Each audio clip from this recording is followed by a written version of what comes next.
Tomorrow is a myth, not a promise. It is the story we tell ourselves to endure the weight of today, a convenient illusion wrapped in hope, whispered in moments of fear, exhaustion, and regret. We say, but tomorrow is never real. It's a horizon that keeps receding, a lie we cling to so we don't crumble under the truth. There is only now, and even now is already slipping through our fingers. Tomorrow is a myth. It will get better tomorrow. I'll try again tomorrow.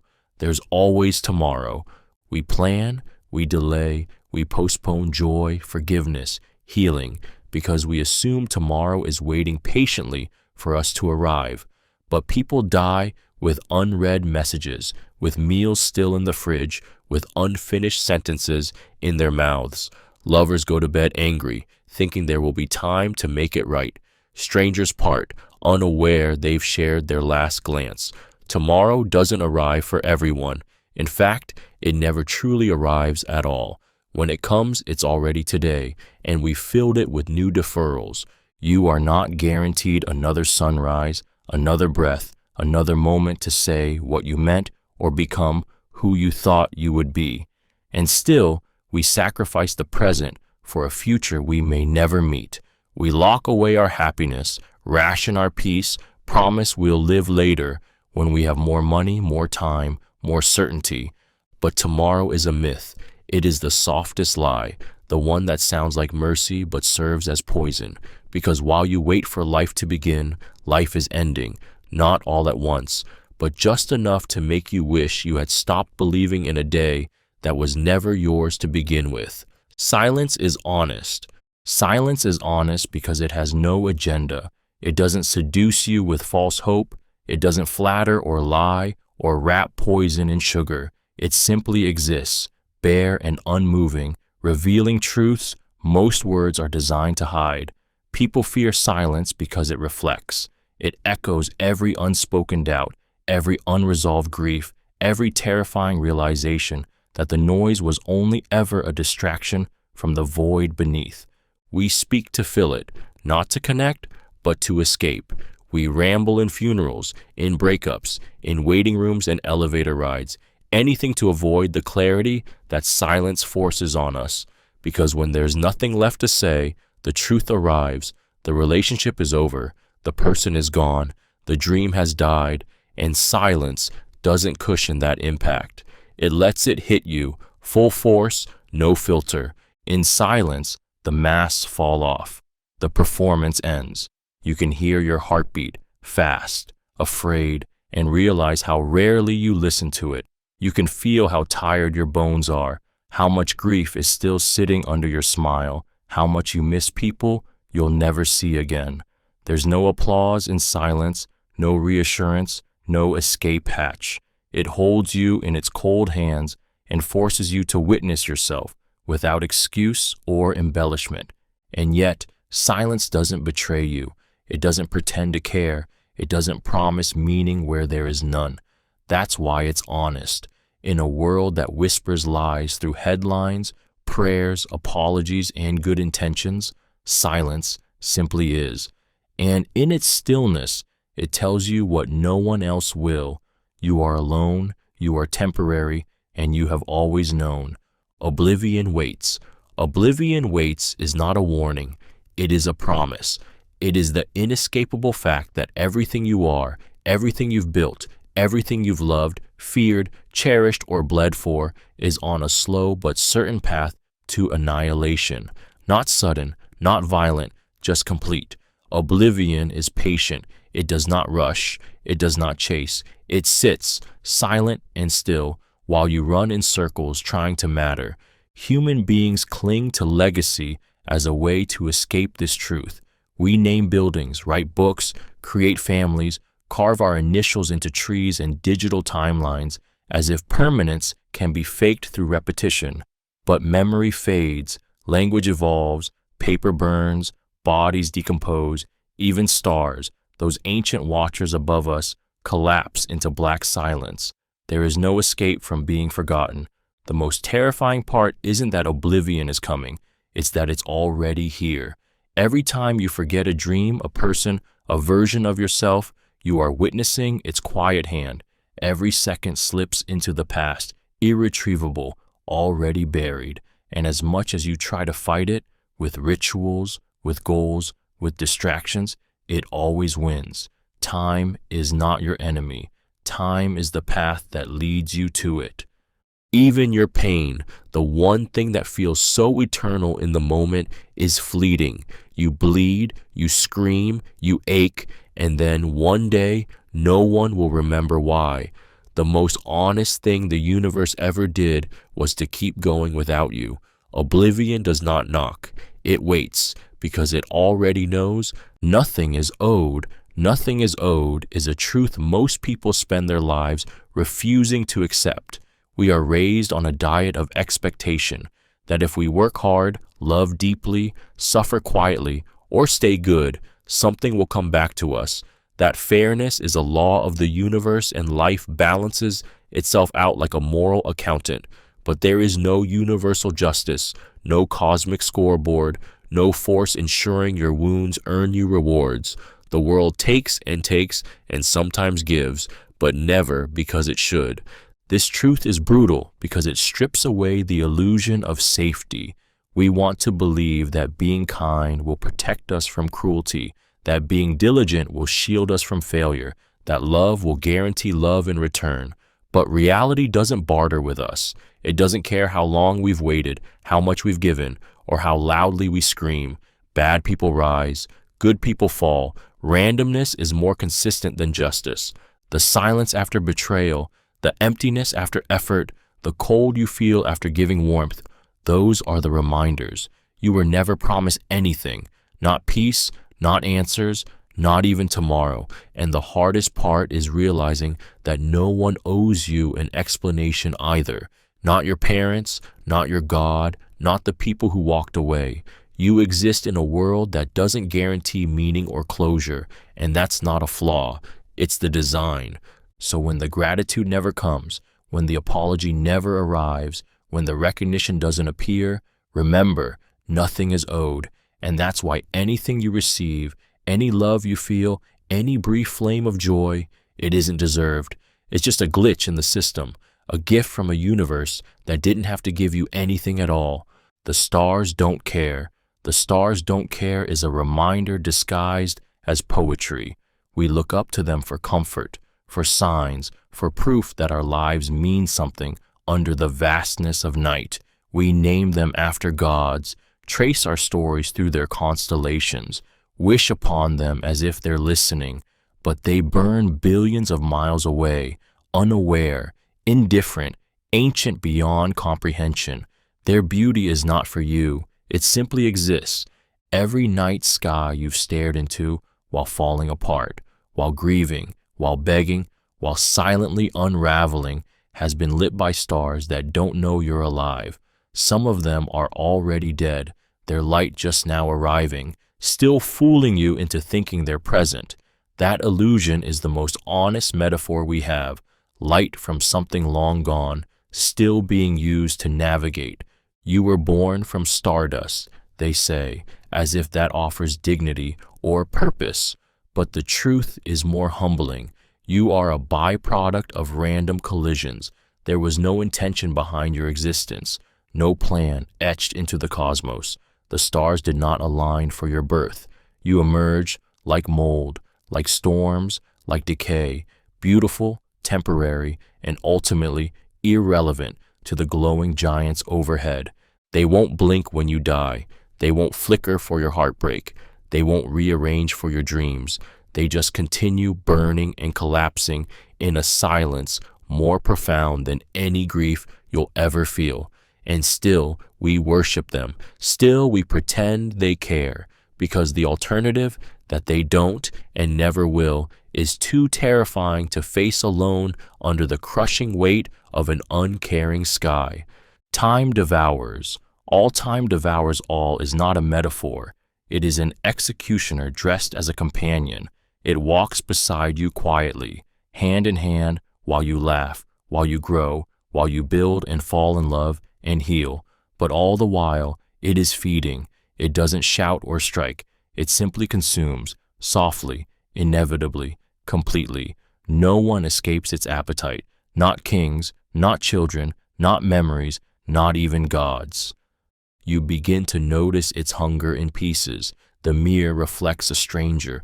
The music you once loved now sounds like static. The people who once defined your world no longer call or breathe or exist. Photographs fade, names are forgotten, places change beyond recognition. Everything you once called permanent is digested and erased slowly enough that you barely notice, until one day it's all gone. Time doesn't care what you intended. It doesn't honor promises or pause for heartbreak. It erodes mountains. It erases cities. It starves love until it's unrecognizable. What begins with fire ends in ash, no matter how fiercely it burns. Your best days, your deepest regrets, your brightest hopes, chewed through and spat out by something you cannot touch or fight. And the cruelest part is that we still try to beat it. We take vitamins, make plans, freeze embryos, hoard legacies, write books, chase immortality in desperate little gestures. But time waits with a patient hunger. It watches as you resist, amused by your belief in your own durability. Because in the end, time doesn't just outlast you. It erases the fact you ever existed. It does not bury you. It digests you. Joy is accidental. Joy is accidental is a bitter truth hiding beneath every celebration, every burst of laughter, every quiet moment that feels like peace. We are taught to chase happiness as if it is a destination, something we earn, something we build, something that arrives as a reward for doing life correctly. But joy does not follow rules. It doesn't arrive on schedule or answer when called. It appears like a glitch in the system, brief, inexplicable, and gone before you realize it mattered. You don't summon joy. You stumble into it. In between the suffering and repetition, you might catch it in a song that hits you just right, in a sunset you didn't plan to see, in a conversation that briefly makes you forget how heavy everything is. But you can't manufacture those moments. You can't guarantee their return. Joy is not a product of your effort. It is a random mercy in a world that doesn't owe you beauty. Most of life is waiting, surviving, enduring. Joy is the exception, not the rule. That's what makes it so intoxicating and so cruel. Because once you feel it, you start hungering for it. You start mistaking the memory of joy for the presence of meaning. But joy doesn't promise consistency. It doesn't apologize when it disappears. It doesn't mourn when you search for it and find nothing but silence. And yet, we build religions, relationships, entire identities around the pursuit of it. We call it purpose. We call it fulfillment. But deep down, we know joy is not a reward. It is a spark in the dark. It does not come for those who deserve it. It simply happens, or it doesn't. And no one, not even you, gets to choose. Dreams rot too. Dreams rot too is the truth people refuse to say out loud, the kind that settles deep in your chest when you wake up one day and realize you no longer recognize the life you swore you'd build. We grow up thinking dreams are eternal, untouchable, radiant, immune to the decay that consumes everything else. But dreams are flesh too, and like flesh, they bruise, they blister, they decompose. At first, they're pure. They glow in your chest like a second heartbeat, a reason to endure. You feed them with hope, with effort, with sleepless nights and silent prayers. You tell yourself that the pain will mean something if it moves you closer to them. But time is not kind to dreams. It chips away at their edges. Life doesn't kill them outright. It poisons them slowly with disappointment, compromise, and exhaustion. They sour when the world doesn't bend for them. They rot when you sacrifice pieces of yourself to keep them alive, and still they don't bloom. You begin to water them with desperation, with denial, and eventually they start to stink. The smell of what could have been, the stench of ambition turned burden. You carry them anyway, out of guilt, out of habit, until you can't even tell if they're dreams anymore or just corpses wearing hope as a mask. Not all dreams die with fire. Some decay so quietly you don't realize they're gone until you're standing in their grave, and in that silence, you understand something terrifying, that dreams don't protect you from rot. They are not sacred, they are not eternal, they are just flesh shaped like longing, and like everything made of flesh, they rot too. The void whispers. The void whispers not in words, but in the spaces between them. It waits in the pause after the laughter fades, in the silence that follows a slammed door, in the ache of lying awake at 3 a.m. when everything you've built feels paper thin. It doesn't scream, it doesn't demand, it simply leans closer each time you're alone and reminds you of what's always been there, the absence, the nothing, the truth beneath the noise. You fill your life with distractions to drown it out, relationships, ambitions, rituals, dopamine, but in the quiet, when the lights are low and your phone is off and there's no one left to perform for, the void returns. It whispers that none of this will last, that no one truly knows you, that every moment of meaning is a disguise stretched over a deeper emptiness, and worst of all, it makes sense. It doesn't want your fear, it wants your surrender, not in death, but in awareness. It wants you to feel the futility wrapped in routine, the hollowness under smiles, the aching distance between souls pretending to connect. And it gets louder the closer you come to truth, because the void isn't out there, it's inside you. It is the part that sees the world clearly and knows that love ends, joy fades, purpose falters, and everything is slowly being undone. And yet, we rarely speak of it, because if we did, if we truly acknowledged it, we might never come back. We might stop pretending. We might listen. And once you hear it clearly, the most terrifying thing isn't what the void says. It's how much of it already lives in your voice. Hope rusts. Hope rusts is the reality that nothing, not even your most sacred optimism, survives untouched. Hope begins as something luminous, shiny, defiant, defying logic and gravity. It's what drags you out of despair when you've forgotten how to breathe. It's the light you clutch in your fists when everything else has gone dark. But hope is metal, not magic. And all metal, no matter how strong, corrodes. It rusts every time a promise is broken. Every time you give your all and are met with silence. Every time the thing you believed in shows its cracks and doesn't bother to explain. Hope begins to stain, to weaken. It turns from steel to scrap, not in one violent collapse, but in slow, silent weathering. It rusts in the rain of disappointment. It corrodes in the storm of unmet needs. It begins to crumble not with screams, but with sighs. You start to see the world differently. You hesitate before reaching out. You lower your expectations without even meaning to. You smile and say, maybe next time, even though you don't believe in next times anymore. That's rust. That's the oxidation of belief. The steady chemical reaction between your soul and the truth that life doesn't care what you hope for. And still, people tell you to never lose hope, like it's something you can keep in a jar, untouched by time. But they don't see the flakes peeling off, the sharp edges dulling, the quiet collapse under the surface. Because hope doesn't shatter like glass, it rusts like forgotten metal, slowly becoming something that can no longer hold weight, no longer protect you, something that once gleamed and now quietly decays, meaning decays the way all beautiful things do, slowly, invisibly, and then all at once. What once felt sacred becomes routine. What once burned with purpose dims into obligation. The symbols you swore by, wedding rings, diplomas, beliefs, names, fade until they're just objects, words, echoes. Meaning is not immortal. It rots, it slips, it changes shape until you don't recognize what you once built your identity on.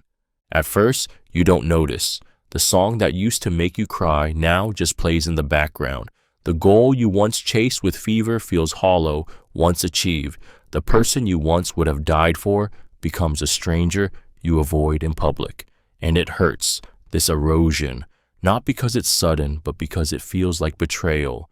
You gave your heart to something that couldn't hold it. We pretend that meaning is solid, that once we find it, we are safe. We build lives around it. We kill for it. We suffer for it. But it was never stable. Meaning is emotional scaffolding held together by temporary belief, and belief is the most fragile thing in the universe. One heartbreak, one death, one cruel realization, and it all crumbles. Even legacy, even art, even love, they decay, not just in the world, but in your own memory. You forget why it mattered. You forget what it felt like. Meaning doesn't die with thunder. It dies with silence. It dies when you stop feeling, even though you keep pretending. And one day, you'll look back at what once defined you and feel nothing. That is how meaning ends, not in tragedy, but in indifference. Decay is constant. Decay is constant, even when you can't see it. It is the soft, relentless unraveling happening beneath every surface, beneath your skin, beneath your dreams, beneath every moment you convince yourself is still whole. Things don't fall apart suddenly. They rot in silence, a little at a time. By the time you notice, the damage is already beyond repair. We are taught to revere growth, bloom, evolve, progress. But what no one says is that growth is just a temporary pause between stages of deterioration. Muscles break down faster than they build. Minds age before they're wise. Relationships wither long before the final fight. Even memories decay, losing their sharpness, then their color, then their meaning, until even the most sacred ones become unfamiliar shadows flickering on the edge of recall. Decay doesn't need a reason. It doesn't wait for your permission. Your body, no matter how loved, no matter how well-fed or worshipped, is disintegrating cell by cell.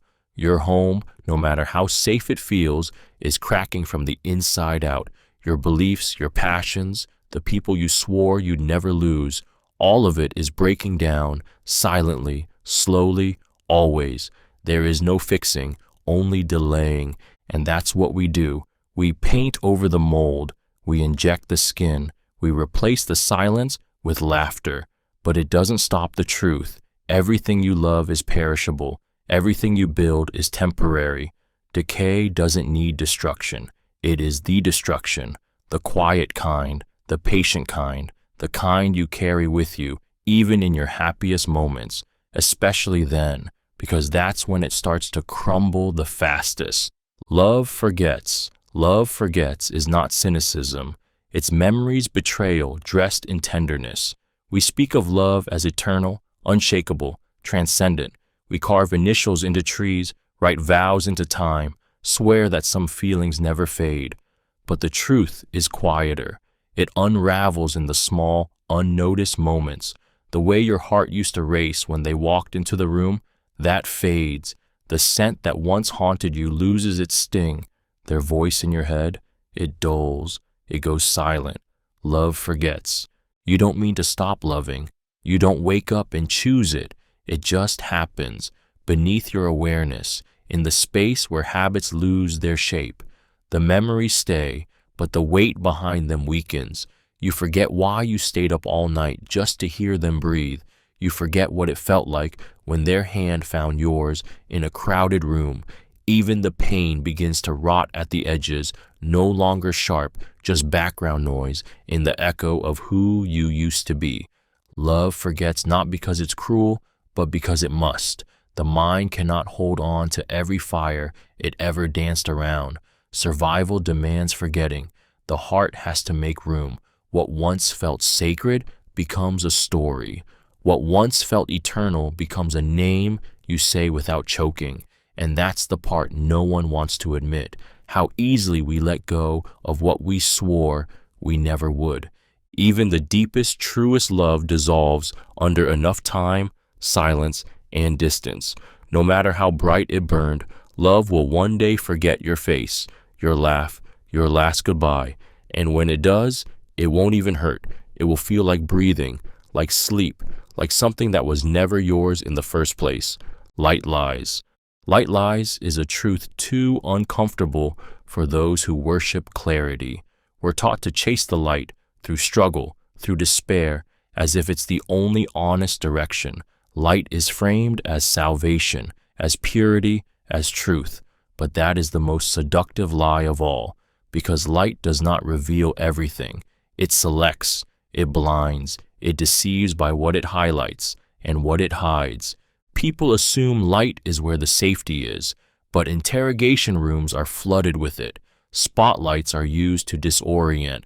A smile in sunlight can still mask betrayal. Light creates illusion just as easily as shadow. It flatters the surface, makes everything look sharper, cleaner, more forgivable, but it never shows the full picture, only the one it wants you to see.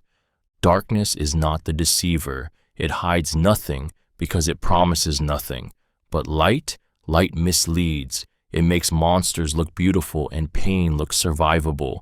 It turns scars into something poetic when they were anything but. It makes people believe they're healed when they're only hiding better. It washes out detail. It glosses over cracks. It makes suffering palatable, dressing it in golden hues so others can consume it without discomfort. And still, we run toward it, like insects, like fools, as if light will save us from the truth, when all it does is dress the truth up in clothes we can tolerate. That's the lie. That comfort equals clarity. That what is visible is what is real. But light is just another mask. It refracts, it distorts, it distracts. And when it fades, when it finally burns out, you're left with everything it tried to keep you from seeing. Nothing remembers you, and nothing will. Not the earth you walked on, not the sky you cried beneath, not the bed where you whispered secrets to someone who once made you feel infinite.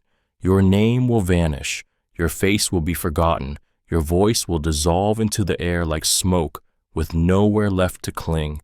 You are not carved into the fabric of existence. You are sketched in dust, and the wind has already begun to blow. Even the people who love you will forget pieces of you. Your laugh will fade in their memory. The way you held their hand, the exact words you said in your most vulnerable moment, those things slip first. Then come the birthdays unmarked, the photos lost in digital silence, the belongings donated or thrown away. What once made you a world in someone else's eyes becomes a ghost they can't quite recall. And eventually, there's no one left alive who even remembers that you were here. History won't save you. Most names don't make it past a few generations, and even those that do are distorted into symbols, not people. You won't be an ancestor. You'll be an absence, a number on a census, a nameless photograph in a landfill. The very atoms in your body will return to the cycle, unmarked, indistinct, uncaring. The universe is not a scrapbook, it is a furnace. And still, we act as if memory is a monument, as if legacy is armor. But there is no permanent witness, no eternal storyteller, just time swallowing you inch by inch until not even the dust knows your name. Warmth fades, no matter how fiercely you cling to it. It begins as comfort, someone's hand, a moment of laughter, the security of being seen and wanted. It wraps around you, gentle and golden, convincing you that this time, maybe it will last, that maybe love can defy entropy, that safety isn't just a borrowed high. But warmth is a liar, and it always slips away when you stop watching. It leaves quietly, a slower reply, a shorter gaze, a hug that doesn't linger like it used to. You try to ignore it at first, explain it, blame it on stress, the weather, anything but the truth. But eventually, the cold finds its way in, not all at once, just a little draft through the cracks. You still smile, still say I love you, but the weight is gone. The fire doesn't catch. What once burned effortlessly now needs constant tending, and even then, it sputters. You remember how it used to feel, that intoxicating heat of connection, of being chosen, of being home in someone's arms or in your own skin. You keep reaching for it, hoping to feel that same blaze. But what's gone is gone. People change, touch fades, attention drifts. Love, when not fed, withers quietly in the corner of the room while you pretend not to notice. And it hurts, because you did nothing wrong. You were warm too, but warmth doesn't stay just because it's deserved. It doesn't honor your effort. It just leaves, like sun sliding behind clouds, without apology, without drama, and you are left shivering in rooms that once felt like heaven, wondering how something so full could now echo with absence, wondering how long it had been fading before you finally admitted it was gone. You are a ghost in training. You are a ghost in training from the moment you are born. You live your life as if permanence is real, clinging to names, places, lovers, and routines, but underneath it all, you are already learning to vanish. Every goodbye you survive, every room you leave behind, every version of yourself that dies quietly inside you is preparation. You are rehearsing absence long before the world notices you're gone. Your photos become relics before you do. Your voice, once distinct, fades from memory quicker than you think. You see it happening in others, the way their belongings are boxed, their digital accounts deactivated, their favorite songs played once more and then forgotten. Their name is spoken less. Their laugh becomes abstract. That is your future, not in theory, in certainty. We drift through life like it's a stage play, but the spotlight moves on. You will be the protagonist in someone's world, then a memory, then a footnote, then nothing. People will walk through places you once cried in, made love in, fell apart in, and they won't know you were ever there. They won't feel the echo of your footsteps. Even those who love you most will fail to hold on forever. The mind can't carry ghosts for long, and this is what haunts you, not death itself, but the gradual fading, the slow erasure. You're not waiting to become a ghost. You already are, half here, half slipping, practicing detachment, preparing for disappearance, and in time, you'll master it. You will drift without protest. You will forget how it felt to be solid. You are not just dying. You are learning how to be forgotten. Purpose is propaganda. Purpose is propaganda is the unspoken code whispered beneath every motivational speech, every self-help book, every sacred text that promises your life means something more than survival. From the moment you can form thoughts, the world begins selling you a narrative that you are here for something, that suffering has shape, that your pain will bloom into a story, that there's a grand design with your name in it. But this is not truth. It is a campaign, a strategy to keep you moving, compliant, dreaming. Because without purpose, people slow down, they question, they stop obeying clocks and gods and salaries and traditions. So society feeds you the story of destiny like a drug. You're told your job matters, your dreams matter, your vote, your grief, your smile, each a brick in some unseen structure that will make sense later. But later never comes, and no one shows you the blueprint. The cruel brilliance of purpose is that it can't be proven. It survives on ambiguity. It keeps you aching for resolution, for impact, for legacy.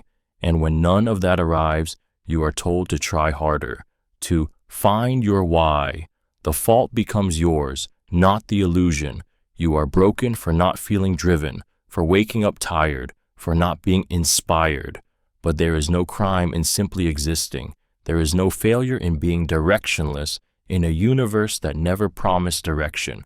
Purpose isn't truth. It's marketing. It's scaffolding wrapped around chaos to make it look intentional. It's the voice that keeps you loyal to a system that feeds on your time, your attention, your need to matter. But if you strip it all away, every title, every mission, every banner, you'll see what was always there underneath: silence.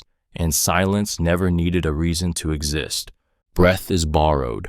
Breath is borrowed, and one day it will be taken back, without warning, without apology, without the chance to say goodbye.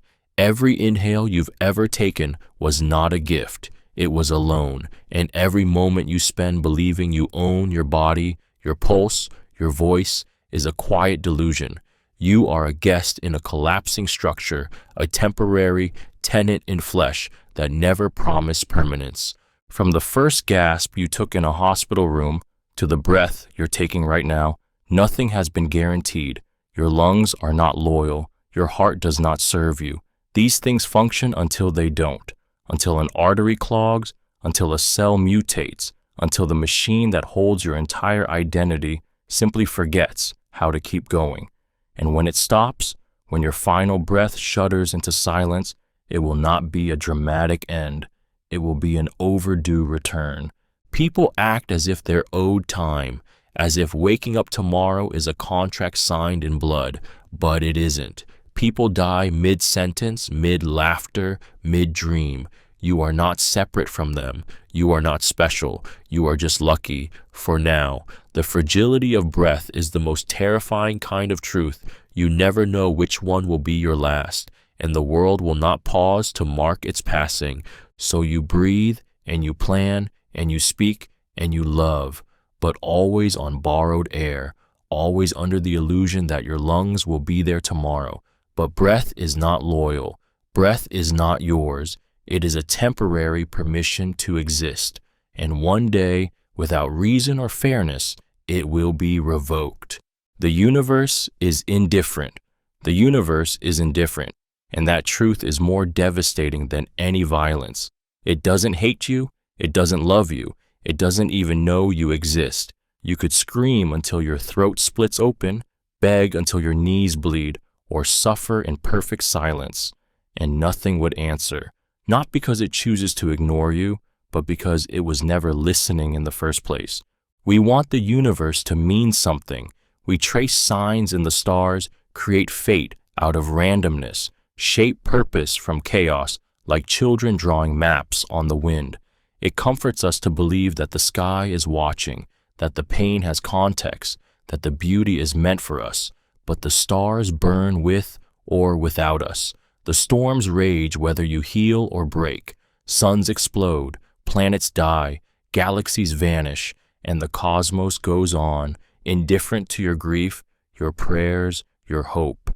This indifference is absolute. It means the cancer doesn't care how much good you've done. The car crash doesn't pause for your dreams. The miscarriage doesn't consider how deeply you've prepared for joy. It all just happens, not to teach you anything, not to punish you, just because it can. And still, you continue. You make promises. You plan for tomorrows that were never guaranteed. You fall in love as if the sky might one day love you back. But the truth always waits behind your rituals and beliefs.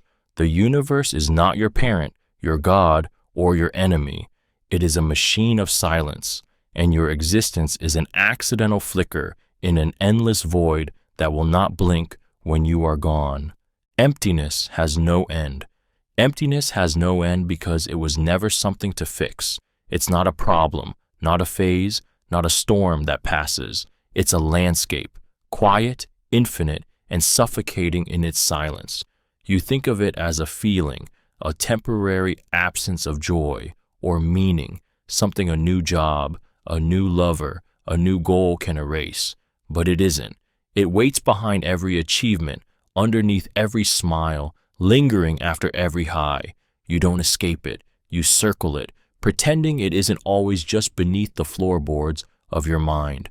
There are moments when it quiets, a laugh with someone who sees you, a song that drowns everything else, the warmth of a hand in yours. But those are pauses, not solutions. Emptiness is patient. It doesn't need to rush. It knows you'll return. When the party ends, when the thrill fades, when the room goes dark and the silence returns, that's when it breathes. People will tell you to fill it with faith, with purpose, with routine. But what if you've tried? What if you've poured everything into the hole and it still stares back, just as hollow, just as endless? You begin to realize it isn't what's missing, it's what is. It's the constant backdrop, the default setting, the untouched void behind every moment of light. And the truth no one says out loud is this: sometimes you grow used to it. Sometimes you love the stillness of the void more than the noise of trying. because at least the emptiness is honest. It doesn't lie, it doesn't demand, it just stays forever, and somewhere deep down, so do you. Sleep is practice for death. Sleep is practice for death, but we dress it in soft language and plush blankets to forget how close it takes us. Every night you lay your body down and surrender to unconsciousness, trusting the world to keep spinning without you. You close your eyes not knowing what your last thought will be, not knowing if you'll wake. And somehow, we call this rest. We call it peace. But what it truly is, what we don't say out loud, is rehearsal. The world goes on while you're gone. People breathe, cities burn, hearts break, clocks move forward, and you miss all of it. Your consciousness dissolves into nothing for hours, and no one can explain where it goes. What is that if not death in miniature, a soft exit, a gentle vanishing? And still, we crave it. We long for it at the end of every day, dragging our bodies toward it like moths toward darkness. There's a reason the dying always look like they're sleeping, a reason we say they passed in their sleep, as if death itself is just an extended nap. But this isn't comfort, it's deflection. We fear the stillness, so we rename it, but your brain knows. Somewhere deep, it remembers how to leave.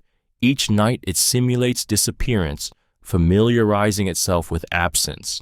And dreams are the illusions your mind casts like shadows to distract you from the fact that you are, in that moment, not entirely alive. Sleep removes you from the story of your own life. It steals time, erases awareness, silences everything. You return each morning without remembering how far you went. That's the lie, that sleep is safe. But what it really is practice, a rehearsal in stillness, a whisper of the end, repeated night after night, until one day it isn't a drill. All things fall apart. All things fall apart is not cynicism. It is gravity, law, inevitability. Everything you hold, everything you build, everything you love is quietly unraveling beneath the surface, even when it looks whole, especially when it looks whole. Decay doesn't always announce itself with destruction. Sometimes it begins with stillness, with silence, with the hairline cracks no one sees until it's too late. Friendships rot behind smiles.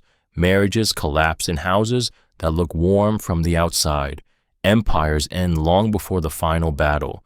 Nothing is exempt, not families, not bodies, not belief systems. Time is the architect of entropy, and it works patiently, masterfully, without needing fire or war or violence. All it needs is time. People try to fight it. They patch things. They pretend. They hold on tighter, thinking that effort can reverse entropy. But effort doesn't stop decay. It just slows the symptoms. The collapse is built in. It's in the very structure of existence. Atoms drift. Memories fade. Meaning thins out like breath in cold air. Even you, your skin ages before you feel it. Your mind rewrites your past. Your sense of self, what you once thought was solid, shifts with every disappointment, every betrayal, every loss. You fall apart in pieces, pretending it's growth, pretending it's choice, but there's no villain here, just reality.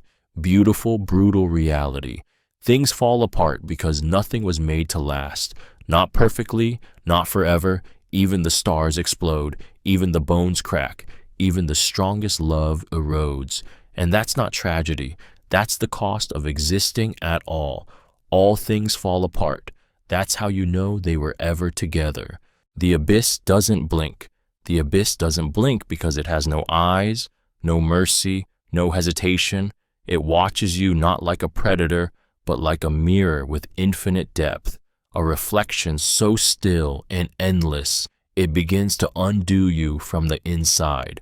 When you stare into it, hoping for understanding, for some echo of your pain, it only offers silence, the kind that expands, the kind that fills your lungs with dread, the kind that makes you realize you were never built to face yourself unfiltered. You tell yourself you're strong, that you've survived worse, but the abyss doesn't test your strength. It dissolves your sense of meaning. It sits there, absorbing every scream, every whispered confession, every broken piece of you you've tried to bury, and it never flinches because it doesn't care, it doesn't end, it doesn't look away, it just remains. And in its stillness, you begin to feel the truth. All your victories are temporary. All your healing is skin deep. All your masks are slipping. What makes the abyss terrifying isn't what it shows you, it's what it strips away. Hope, distraction, the illusion that your pain has a point. It waits until you run out of reasons, until the silence feels louder than any voice, until your grip on reality is just muscle memory. And then it whispers, not in words, but in absence. You are nothing more than a ripple in a void that never needed you. The abyss doesn't blink. It doesn't look away. It never does, because it never had to.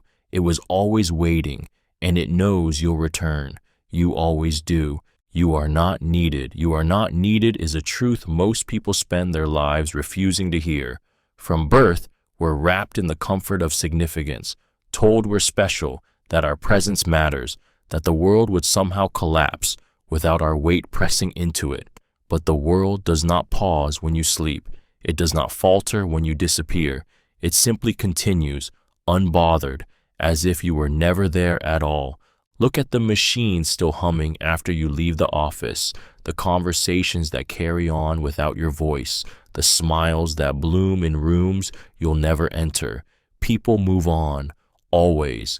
They grieve, if you're lucky. Then they forget. The spaces you once filled reshape themselves effortlessly. Your chair becomes someone else's. Your name becomes an anecdote.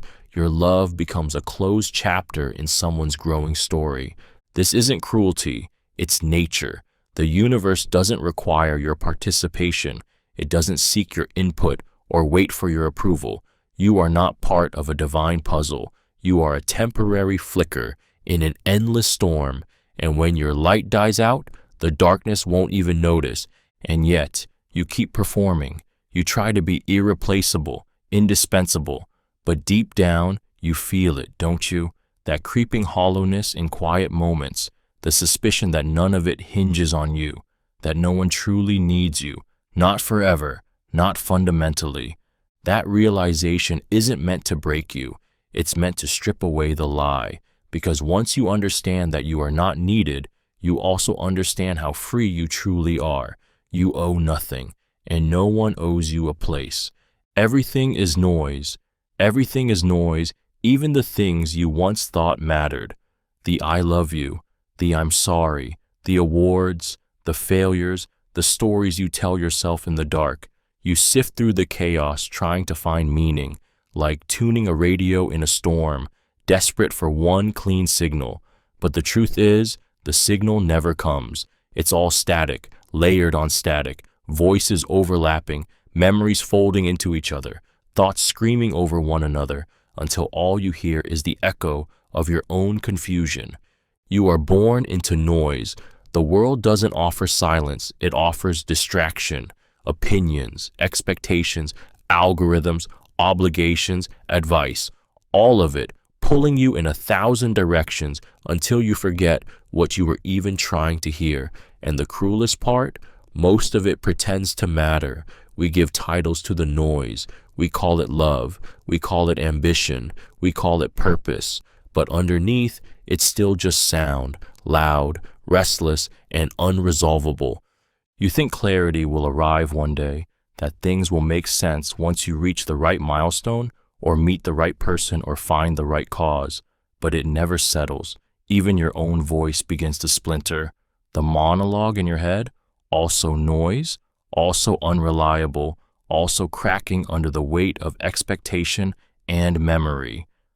The silence you crave doesn't exist in this world. Even grief is noisy. Even joy is deafening.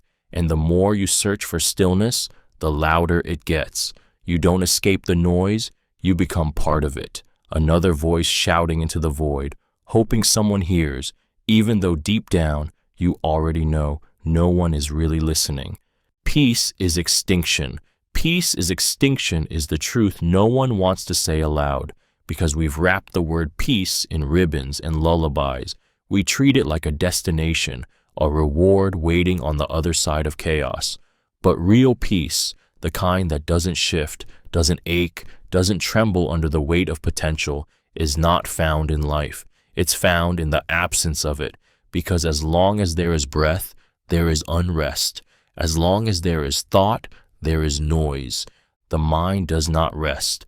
It loops. It latches onto fear, memory, longing. Even in stillness, it creates fiction to fill the silence. Even in love, it anticipates loss. Even in joy, it braces for pain. We speak of inner peace like it's a state we can meditate into, like we can trick the brain into forgetting it was built to survive, to scan for threats, to scream in the background of everything beautiful. But the mind wasn't made for peace. It was made for persistence. True peace does not exist in a body that suffers time, not in the heart that forgets how to beat steady, not in the lungs that catch on grief, not in the stomach that clenches at hunger, emotional or otherwise. Peace is not found in stillness. It's found in absence. In the moment your neurons stop firing, your cells stop dividing, your name ceases to mean anything to anyone, and your story ends mid-thought. That is the only peace the universe offers, the silence that follows the final breath, the stillness that cannot be broken because there is no one left to shatter it. You will never be more at peace than the day you stop existing, because peace, true peace, is not presence. Peace is extinction. Identity is vapor. Identity is vapor, something we chase, shape, cling to, and ultimately watch slip through our fingers. You are told to find yourself as if there's a solid, permanent truth beneath the noise. But what you call you is a flickering projection, a collage of reactions, a memory built from borrowed traits, a fragile costume tailored by praise, pain, and survival. You change without knowing it. You bend to the room. You fracture to fit the people you love. And still, you believe in a self that stays constant. But who you were 5 years ago, do you even remember them? The passions that once defined you, the values you once defended, the voice you once trusted, where are they now? Identity doesn't stand still. It evaporates. It rebuilds in the aftermath of trauma, in the silence after loss, in the quiet compromises you make to be accepted. And every time you think you've arrived at who you really are, life peels another layer back, and you're left with nothing but questions and a body that's still pretending. You are shaped by contradiction. You lie to yourself daily just to function. You become someone different depending on who is watching. There is no solid center, no true version of you waiting to be discovered. Only shifting outlines, vapor trails of who you thought you were. Even the parts you hold sacred, your morality, your beliefs, your deepest loves, can dissolve under the right pressure. And when they do, you'll realize the terrifying truth. Identity is not armor, it's mist. It moves when you're not looking. It disappears when you need it most. And when the world demands you define yourself, you'll realize you never really knew how, because you were never one thing. You were smoke all along. No gods, no fate, no gods, no fate. There is no grand design waiting above the clouds, no script pre-written for your pain, no guiding hand gently leading you towards some noble end.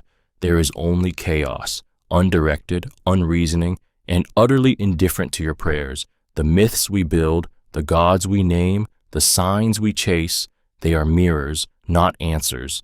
Desperate reflections of a species too terrified to admit that no one is watching. You weren't chosen. You weren't sent. You happened. You are the product of accidents layered on accidents, survival bred from randomness, not worth. There is no prophecy shaping your path, no divine reward for your suffering. When tragedy strikes, it is not part of some mysterious plan. It is simply what happened. When you fall in love or lose everything or narrowly escape death, the universe does not blink. It does not care. People cling to gods because chaos is unbearable. They kneel, weep, praise, beg, not out of reverence, but out of terror. The thought that nothing holds this together, that nothing waits for us after death. That pain can be meaningless. It unravels the soul. so we invent fate. We say things happen for a reason, that there's a lesson in every scar, that someone somewhere knows what they're doing, but there isn't, and no one does. There is no celestial ledger keeping track of your deeds, no divine justice, no path you're destined to walk. There is only choice, consequence, and chance. You are not protected. You are not promised. No gods, no fate, just you, and the void that never answers back. You are alone. You are alone, not metaphorically, not philosophically, biologically, existentially, irreversibly. You come into this world gasping for breath, screaming into sterile air, with no memory, no guidance, no protection but flesh. And though you're cradled, taught, touched, though hands reach out for you throughout your life, you remain sealed within yourself. No one will ever enter the fortress of your mind. No one will ever feel your exact fears, know the texture of your thoughts, or understand the way pain coils inside you when no one is watching. You spend your life pretending otherwise. You join hands. You say, I love you. You pour out words and hope they land. You look for mirrors in other people's eyes, validation that someone, somewhere sees you. But what they see is a version, a mask, a projection. Not you, not entirely, maybe not at all. When you break, no one feels the fracture but you. When you panic, the scream stays inside. You can cry in a crowded room and still feel like you're underwater, pounding on invisible glass. Because connection is always imperfect. Words fail, bodies fail, time drifts. Even when you're held tightly, you know no one can stay inside with you, not fully, not forever. And one day you will die in the same way you were born, alone, surrounded maybe, loved possibly. But the final breath is yours alone to take. No one can share it, no one can follow. You are a sealed vessel floating through a sea of other sealed vessels, brushing up just enough to pretend you're not drifting in silence. But you are, and you always have been. You were never here. You were never here is not a riddle. It's the quiet horror waiting beneath every footprint you've ever left behind. You spend your life carving yourself into the world, thinking your impact, your pain, your presence means something permanent. You take photos, write messages, say things like always and forever, as if the act of existing guarantees remembrance. But it doesn't, because the world has no memory. It only pretends. Every action you've taken, every room you filled, every breath you thought stained the air, gone. Your laughter doesn't echo. Your tears don't stain. You were a flicker in someone else's moment, and even that moment will fade into the blur of forgotten days. One day, your name will be spoken for the last time by someone who doesn't even know why it mattered. And then, nothing. Not silence, not mourning, just vacancy. Even your body betrays this truth. Skin sheds, blood dries, bones crumble. What you call you will be swallowed back into the earth, repurposed by indifferent forces as if you never interrupted its stillness at all. Nature doesn't catalog you, it reclaims you. The wind will move where your voice once was, the sun will rise without noticing your absence, and time will fold your moments inward until they collapse entirely. The worst part is that you tried. You loved, you fought, you cried into pillows and danced in dark rooms, believing it would matter. But the truth is, in the grand ledger of the universe, your entire life is a blank page. The illusion of being here is comforting, but it's false. You were never here, and soon even the illusion will forget. Memory is betrayal. Memory is betrayal disguised as comfort. We turn to it like an old friend, expecting truth, expecting warmth, but it lies, reshapes, rewrites. It softens some edges and sharpens others, not because we choose it to, but because it must. Memory is not a vault. It is a fever dream, burned by emotion, warped by time, filtered through pain, longing, and the desperate need to believe it meant something. You don't remember what happened. You remember what you felt when it happened. and that feeling becomes the story. The betrayal begins slowly, a detail here, a glance there, someone's tone made kinder, someone's cruelty turned louder. You start to forget who you were in the moment and only recall who you've become in the retelling. And you believe it because memory doesn't announce its edits. It hands them to you like gospel, and you recite them like scripture. What hurts most is that we rely on it. We rebuild our identities around moments we think we remember. We judge others based on memories of wounds they may not even know they gave. We keep people alive in our heads long after they've gone, sculpting their ghosts with each retelling, never realizing we're creating fiction in their name. Memory doesn't preserve, it corrupts. Even the beautiful ones betray you. The perfect laugh, the warmth of someone's hand, the safety of a childhood room return to them, and they are different, smaller, colder, gone. You were not meant to carry the past intact. It's a weight that reshapes itself as you hold it. Memory whispers that it's telling the truth, but it's only telling you what you need to hear, and that's the deepest betrayal of all. The cosmos won't weep. The cosmos won't weep when you die. It won't pause, won't dim its stars in mourning, won't whisper your name into the black. The planets will continue their orbit. Galaxies will drift further apart. The sun will rise, indifferent, over a world that has already begun forgetting you. Your death will feel massive from the inside, like the collapsing of a cathedral, but to the universe, it won't even register as a flicker. You want to believe you matter on some grand scale, that your suffering echoes, that your love radiates, that your story adds something vital to the architecture of existence, but it doesn't. The cosmos is not sentimental. It creates and destroys without pause, without preference, without mercy. Stars are born in violent chaos and die in silence. Planets are swallowed. Light is bent. Time is warped.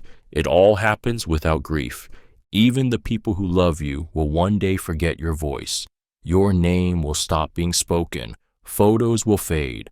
The places you haunted will be renovated, demolished, repurposed.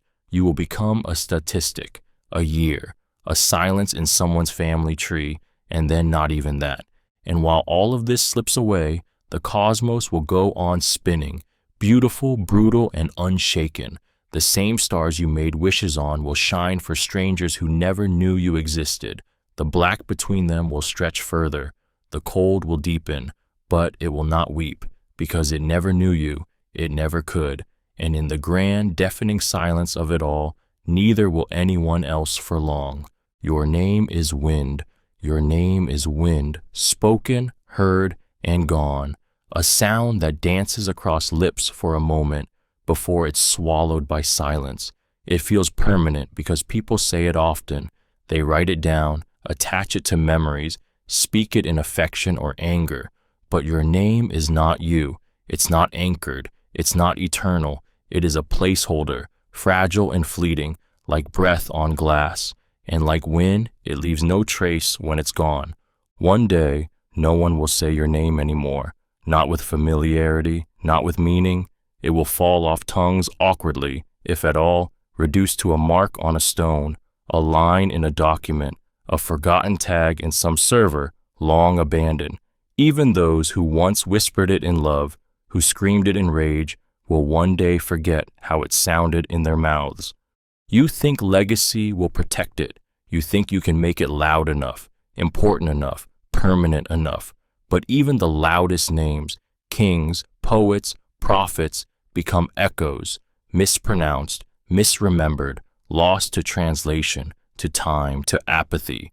The world moves forward, always forward, and the air reshapes itself as if you were never there. Your name feels like identity, like grounding, but it is nothing more than noise the world allows temporarily. You did not choose it, you do not keep it, and when you're gone, it will drift away like everything else. No matter how much you build beneath it, no matter how deeply someone once cried it into the dark. Your name is wind, and wind always moves on. Silence follows, all silence follows all is not a poetic phrase. It is the final truth that waits behind every sound, every scream, every heartbeat that dares to declare its existence. No matter how loud your life becomes, no matter how much you speak, sing, or cry, silence is always there, patient and still, like a shadow stretched across eternity. It does not interrupt, it waits, because everything ends in it. Every voice, every love, every war. You can feel it if you listen closely. Between the words people say, in the pause after someone leaves, in the late night moments when the world is asleep and all your distractions dissolve into nothing. That's when it creeps in, not violently, but with a kind of reverence. A reminder that everything you know is temporary, noise built on borrowed time. The world itself is not loud. We make it loud. We fill it with movement, with music, with arguments and laughter and machines that roar just to prove we're alive.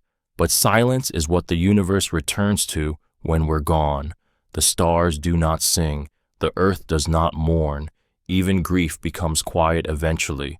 There are no last words that echo forever. Only the stillness after they're spoken, and it follows you, after your thoughts run dry, after your body collapses, after the people who once whispered your name are dust. Silence reclaims what belongs to it, not out of cruelty, but design.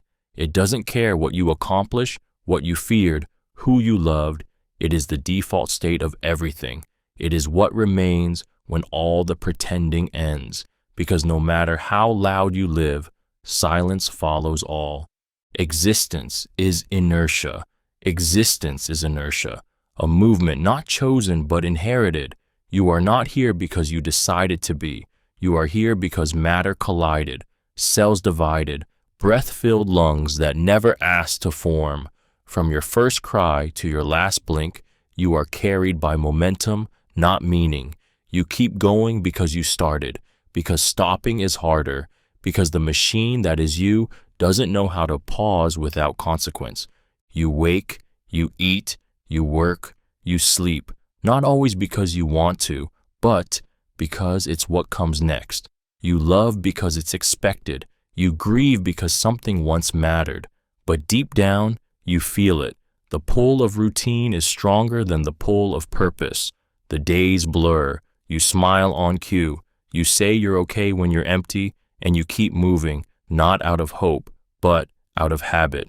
Even your pain becomes mechanical. You learn when to cry, when to laugh, how to say just enough to seem alive while feeling like a ghost. You rehearse being human because stopping to question it would unravel everything. So you perform. You maintain momentum, because to ask why too loudly is to risk hearing the answer. There isn't one. Inertia is why you stay in places that hurt you, why you say just one more day when the days have long stopped mattering, why people die with secrets still choking their throats, because confronting the weight of stillness is more terrifying than the slow, quiet decay of motion. You exist not because you chose to, but because you haven't stopped, and that is the cruel miracle of it all. You dissolve nightly, and no one notices, not even you. Sleep is not rest, it is rehearsal. Every night you vanish, your memories unravel, your thoughts slow into static, your identity, your will, your fears, they all soften at the edges and melt into the black. You close your eyes thinking you're safe, thinking you'll return the same, but you never do. You wake up a little different, a little duller, a little more faded than before. Dreams lie to you. They parade as fantasies, as stories, as strange echoes of your waking life. But what they really are is the noise of your mind disassembling itself, rebooting, resetting, forgetting. You think of sleep as a break, a kindness, a warm escape from the weight of the day, but it's an erosion, a nightly rot that eats at you quietly, gently. The person you were today ends with the fall of your eyelids. Tomorrow, you'll be someone similar, but not the same. The proof is in the forgetting, the hours you lose, the faces that fade, the dreams that dissolve upon waking like whispers you were never meant to hear. You spend 1/3 of your life missing, gone, unconscious, dissolved into silence. And still, you trust the return. You believe in continuity, but something in you knows, deep down in the cold part of the brain that tracks endings, that every time you sleep, a part of you dies. No one speaks of this. No one warns you, because we've all agreed to lie, that we sleep to heal, to grow, to rest. But the truth is simpler and more terrifying. You sleep because you must. You sleep because your body cannot sustain the burden of your own awareness. You dissolve nightly because staying whole would destroy you. The black is home. The black is home, not the stars, not the light, not the fleeting warmth you chase in smiles or sunrise. The darkness is not the opposite of life. It is its cradle, its constant, its waiting room. Before you were born, there was black. When you close your eyes, it's black. When this is all over, you return to it, not as punishment, but as inevitability. It is where everything began and where everything ends.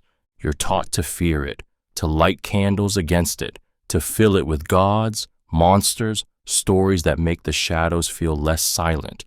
But the black doesn't threaten. It doesn't chase. It simply waits. It doesn't speak, doesn't judge, doesn't lie. It is honest in its stillness. It doesn't pretend to offer meaning. It doesn't pretend to care. It wraps around you whether you resist or surrender. Even now, in your waking life, it seeps in, behind your thoughts, behind your joy, beneath your skin. It watches quietly when you celebrate, when you grieve, when you beg for more time. And it doesn't interrupt because it doesn't need to. It knows that eventually everything comes back, not in despair, but in gravity. People say the light is warm, that life is color and clarity, but it's fleeting. It flickers, the light burns out, the black remains, and when the masks fall, when the noise stops, when you are no longer pretending, there it is, familiar and still. It does not demand anything from you. It just takes you in. The black is not exile. It is return. The black is home, and one day you will go back, not screaming, not afraid, just quiet, just empty, just ready. Stars are corpses. Stars are corpses, and the night sky is a graveyard lit by ghosts. The light you see when you look up isn't presence. It's memory, a delayed echo of a fire that may have died millions of years ago. You stare at their brilliance, make wishes, find hope, not realizing that many of them are already gone. You are wishing on remnants. You are guided by the light of the dead. We romanticize stars, assigning them meaning, fate, love, destiny. But they don't shine for us. They don't even shine now. Their glow is a lie of time and distance, a beautiful fraud that the universe lets us believe because we can't stomach the alternative, that what we see is already lost. That wonder sometimes is built entirely on decay. Stars are born in chaos, exploding dust and pressure, and they die just as violently. Supernovas, collapses, black holes where even light is devoured. And yet, from our tiny place on this indifferent planet, we see them as eternal. We give them names, use them to navigate, craft myths around their patterns, never acknowledging that they are corpses burning bright in death's afterglow. You are the same. What people see of you is delayed, your smiles, your warmth, your story. They experience you in fragments, in reflections, never knowing which parts have already died inside you, which dreams, which hopes, which pieces of you have already gone dark. The stars you admire are gone, and one day so will you be, burning quietly, beautifully, for a little while longer in someone else's sky, long after your fire has gone out. Time is a thief. Time is a thief that doesn't break in. It lives in your home. It walks beside you, smiles when you smile, tucks you in at night. It doesn't wear a mask. It doesn't run. It takes slowly, politely, gently enough that you don't scream until it's already too late. And by then, the things it's stolen can't be recovered. Youth, moments, people, Pieces of yourself you didn't even notice were vanishing. You look at old photographs and feel the betrayal. The eyes are yours, but the person in them no longer exists. The laughter was real, but it's gone, like breath on a cold window. That moment, that day, that life, it was stolen, not in one grand act, but in seconds. Seconds that added up, invisibly, mercilessly. Time doesn't steal with cruelty, it steals with indifference. It watches you fall in love and still counts down. It watches you heal and it still erodes what came before. It doesn't pause when someone dies, doesn't rewind when you beg. It simply continues, taking the sound of their voice, the smell of their clothes, the details of their face, until you're left with a faded outline and the guilt of forgetting. Even your victories are stolen. That thing you wanted so badly, time will take the thrill the moment you hold it. The love you found, time will dull it. Sooner or later, everything you reach for turns into something you used to have.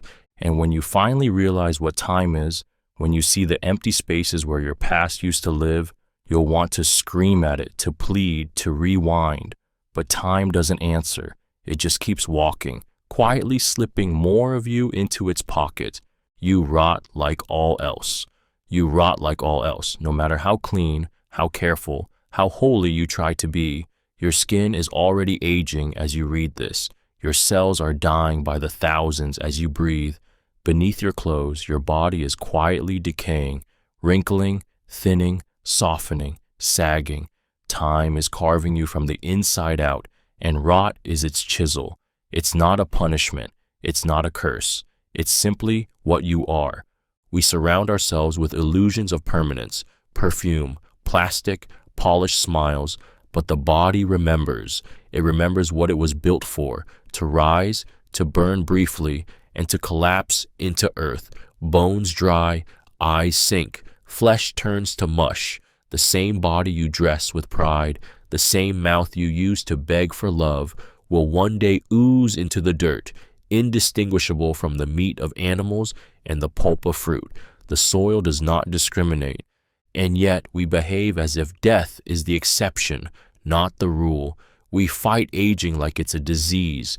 We inject chemicals, slice skin, worship youth like it's redemption.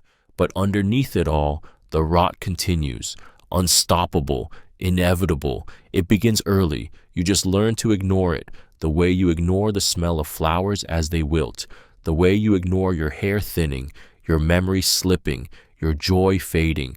People will say you're more than your body, but even the parts they can't touch, your thoughts, your feelings, your fire, fade too. They rot in quieter ways, a slow mental fermentation, a soul souring quietly over decades. No matter who you were or what you built or who loved you, eventually you rot like all else, and the earth will not flinch. Even suns die, even suns die, those blazing gods we look to for warmth, for life, for rhythm. We worship them with our eyes closed, our skin burning, pretending their light will always be there. But stars are not eternal. They live in time, just like you. They are born in silence and die in fire, collapsing under their own gravity until nothing remains but cold and shadow. Even suns, those titans of the sky, fall to ruin. So what makes you think you won't? They burn for billions of years, yes, but they still reach an end. First, they expand, bloated, tired, gasping in their final brilliance, then collapse inward, crushed by the weight of their own mass. Sometimes they explode. Sometimes they fade quietly into white dwarfs, cold and alone. And sometimes they disappear into black holes, devouring even their own light. Not even their legacy survives. You grew up thinking the sun would rise tomorrow. That light meant hope, but hope can be extinguished. Light can betray, and even the greatest, most life-giving forces eventually become nothing more than memory, or worse, oblivion that pulls everything else down with it. If the stars, the very foundation of life, gravity, and warmth, are destined to vanish, then what chance do you have? Your brilliance, your youth, your fire, they're not special. They're temporary, just like the people you love, just like the dreams you carry, just like every second that slips away unnoticed. The sky is not filled with light. It is filled with corpses that used to shine. They are reminders every night that even suns die. And that death is not the end of the story. It is the story. Nothing grows forever. Nothing grows forever. Not trees, not love, not hope, not you. Growth is worshipped like a god in this world. We treat it as the measure of worth. More money, more power, more healing, more happiness, more progress. But growth is not eternal. It is a phase, a flash, a season before the rot sets in. Because everything that rises hits its limit. Then it bends, then it breaks. Even the most vibrant forest chokes itself if it doesn't stop growing. The tallest tower begins to crack under its own weight. The body, no matter how disciplined, starts to wither. Muscles fade, skin sags, minds dull. Your potential, no matter how limitless it once felt, has an expiration date, and one day you will feel it, not as a crash, but as a slowing, a quiet surrender, a realization that the upward slope has flattened and will soon begin its descent. And still, you'll fight it. You'll buy creams, make plans, set goals, mistaking motion for momentum, mistaking activity for aliveness. But decay is not a failure of growth. It is its destination. What you loved once will bore you. What once felt like healing will reopen. Even the most sacred parts of yourself, the passions, the relationships, the identities you clung to, will either evolve into something unrecognizable or fall apart. This truth is not tragedy. It is nature. Flowers bloom, then rot. Stars ignite, then collapse. People fall in love, then leave.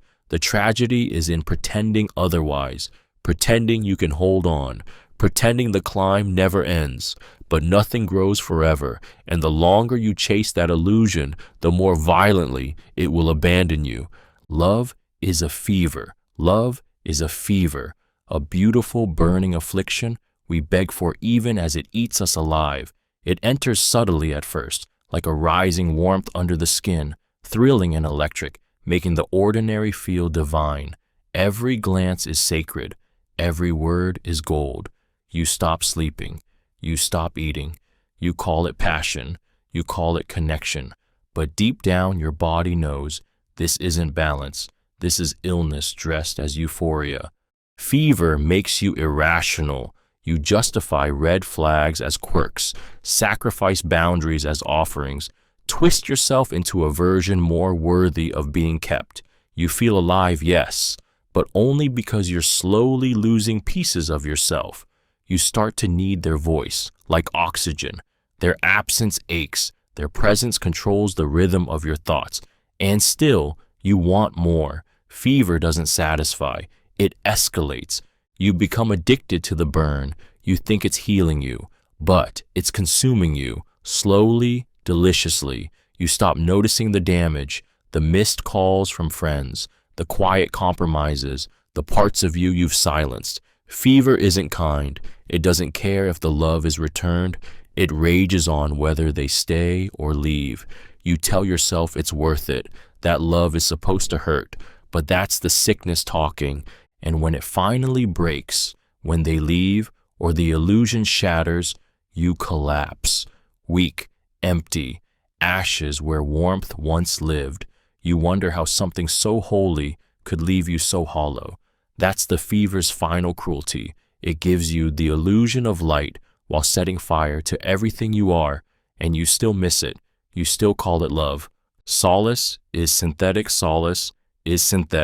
and deep down, you already know it. The comfort you chase, through soft words, warm lights, gentle hands, or soothing rituals, is a fabrication, stitched together from distraction and denial. It's not truth. It's not safety.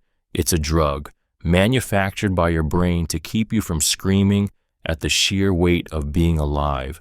You don't find peace. You build the illusion of it and pray it holds. We are fed images of calm, a quiet home, a smiling partner, a good night's sleep, a morning without panic. But these are curated dreams, crafted in magazines, movies, and memory. The real world is never still. The mind is never silent. Behind every moment of peace is a buried storm, unpaid bills, aging parents, intrusive thoughts, unspoken grief, and yet we call this stillness solace, as if naming it makes it real. What soothes you is often artificial: a glass of wine, a dopamine loop on a glowing screen, the hum of white noise masking your existential dread. Even meditation, even prayer, even love, they work not because they bring truth, but because they silence it temporarily, and we cling to them, not out of enlightenment, but out of desperation. We don't want to be whole, we want to be numb. There is no natural solace. The world doesn't offer it freely. The stars don't soothe. The wind doesn't comfort. Nature is raw, indifferent, brutal. So we invent softness. We invent stories of healing. We light candles, repeat mantras, imagine closure. But it's all synthetic, crafted, faked, and we choose to believe in it because the alternative, the naked screaming void, is far too loud to face alone. Your fears will forget you. Your fears will forget you, even if you never forget them. The monsters that once kept you awake, the anxieties that gripped your chest like iron, the things that once made you feel like you were drowning, they move on. They don't wait for you. They don't remember your trembling. What once felt like the end of the world becomes dust in the mind, a faint echo you can't quite place. You carry scars from battles that fear no longer recalls. You build your identity around them. You shape your choices around avoidance. You shrink, defer, collapse in the shadow of what you're sure will destroy you. But fear is fickle. It lingers, yes, but only long enough to rewire your path, never long enough to care about the damage. It makes you cower, not because it is strong, but because you let it feel eternal. But nothing is, not even your pain. One day, you'll try to remember what terrified you so deeply, and the details will blur. Was it their voice? Was it the silence? Was it your heartbeat thudding so loud you thought it would tear through your ribs? You won't know, because fear, like joy, like love, like time, forgets. It finds new prey. It discards you. And here you are, still living like it owns you, still bowing to a phantom that has already looked away. Your fears moved on. They didn't even leave a note. They didn't grieve the nights they stole. You remember them as monsters, but to them, you were just another moment of weakness, consumed, then forgotten. Meaning was marketing. Meaning was marketing. A clever trick sold to you by parents, preachers, teachers, and screens, all whispering the same lie, that life has an inherent purpose, and you must find it or fail. They told you everything happens for a reason, that your suffering builds character, that love redeems pain, that there's a higher plan in the chaos, but they never showed you the fine print. That meaning is a product, a branding strategy, a balm for a species intelligent enough to question existence but not built to survive the truth. From the moment you could speak, you were fed a narrative. Be kind and you'll be rewarded. Work hard and it'll pay off. Follow your passion and happiness will follow. But beneath that, there is only survival. Chemical urges, biological imperatives, systems designed to keep the machine running. You are encouraged to find meaning in career, family, spirituality, not because those things are sacred, but because people who believe they matter are easier to control. They show up, they obey, they don't ask why the void is still staring back at them. Every brand sells identity. Every religion sells certainty. Every movement sells belonging. Even pain is marketed. Turn your trauma into strength, your loss into growth. You're not allowed to just hurt. You must make it mean something. But what if it doesn't? What if the worst things that happened to you were just that? Awful, meaningless fragments of a chaotic world that doesn't care if you heal. You were never broken for a reason. You are not on a journey. Meaning was just another product, and you bought it because the alternative, the silence behind everything, was too hard to swallow. You are replaceable. You are replaceable is the truth no one says out loud, not because it isn't real, but because it hurts too deeply to hear. Every role you filled, every space you've occupied, every moment where you believed you were essential, someone else could step in and the world would keep spinning. The job would get done, the laughter would return, the seat would be filled, life would move on without you, faster than you want to admit. You tell yourself you're unique, that your presence means something irreplaceable to the people you love, to the systems you serve, to the stories you've written yourself into. But watch how quickly your silence is absorbed. Watch how your absence becomes routine. The world is built to move forward, and it's efficient at forgetting. Even grief has a limit. People mourn, yes, but then they adapt. They stop mentioning your name. They make new memories. They fill the void you thought only you could occupy. You think your partner will never love again until they do. You think your workplace will fall apart without you until your inbox is rerouted and your desk cleared by noon. And the most painful part, this doesn't make you worthless. It makes you human. Everyone is replaceable. Everyone is a placeholder in someone else's timeline. You were never the exception. You were just the current chapter.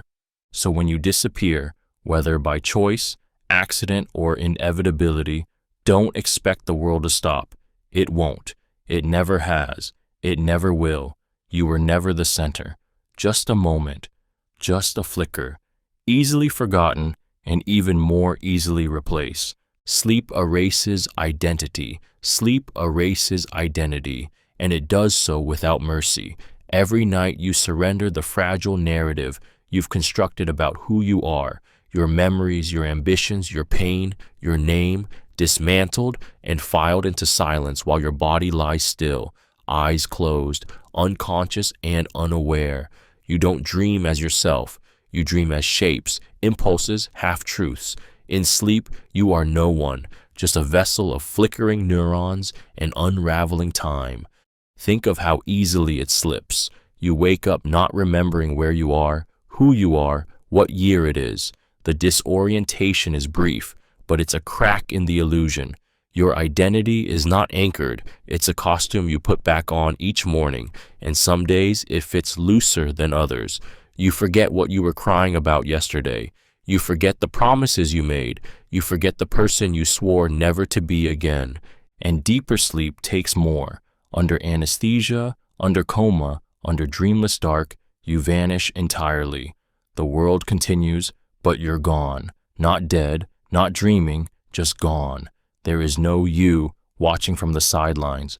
No soul floating above, just absence. And still, we call this rest. We call this safety. But it is a rehearsal for extinction, a nightly erasure we willingly return to over and over again. The truth is, identity is flimsy, a stack of moments and memories held together by habit, and every time you sleep, it dissolves, quietly, gently, and when you wake, you rebuild it again, never quite the same. You are not constant, you are not permanent, you are a story rewritten daily, interrupted every night by the soft violence of forgetting. The dark is honest in ways the light will never be. It does not pretend, it does not flatter, it does not ask you to smile or perform or fill the silence with noise. It simply exists, still, vast, unfiltered, and demands nothing. In the dark, there are no distractions, no illusions of control, no masks to wear, just you and the parts of yourself you spend the day running from. The light lies. It paints everything with purpose, makes things look alive that are already dying. It hides the cracks with glare, the rot with beauty, the emptiness with performance. In the light, you are expected to try, to look alive, to mean something. But the dark strips you of all that. It says, you don't have to fake it here. You fear it because it reminds you that beneath your laughter, you're still lonely, that beneath your plans, you're still afraid, that behind every achievement, there's still that small voice whispering, "It doesn't matter." And the dark doesn't argue, it agrees, not cruelly, not mockingly, but with a kind of reverent silence. You think of the dark as empty, but it's not. It holds all the truths you've buried, all the questions you don't ask, all the griefs that don't fit into conversations. It doesn't need to comfort you. It doesn't promise anything. That's what makes it real. That's what makes it honest.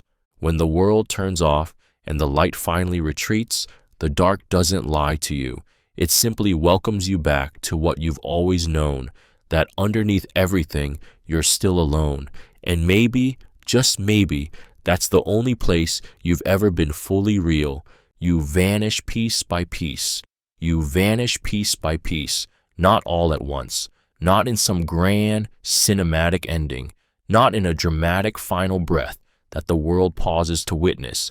It happens slowly, quietly, in places no one sees, in memories that fade without warning, in thoughts you once had daily that now never come. You are not one solid, permanent thing. You are a collection of versions shedding themselves over time. It starts in childhood, when your voice changes and you no longer recognize your own laughter. Then the clothes don't fit. Then the dreams shift. The person who once believed in magic becomes the one who barely believes in rest. You shed friendships, places, opinions, and habits like skin. You barely notice it happening until one day you revisit something you loved, an old song, an old street, an old self, and you feel nothing, not even nostalgia, just absence. Your body betrays you next. Hair grays, skin softens and sags, muscles ache where they never used to.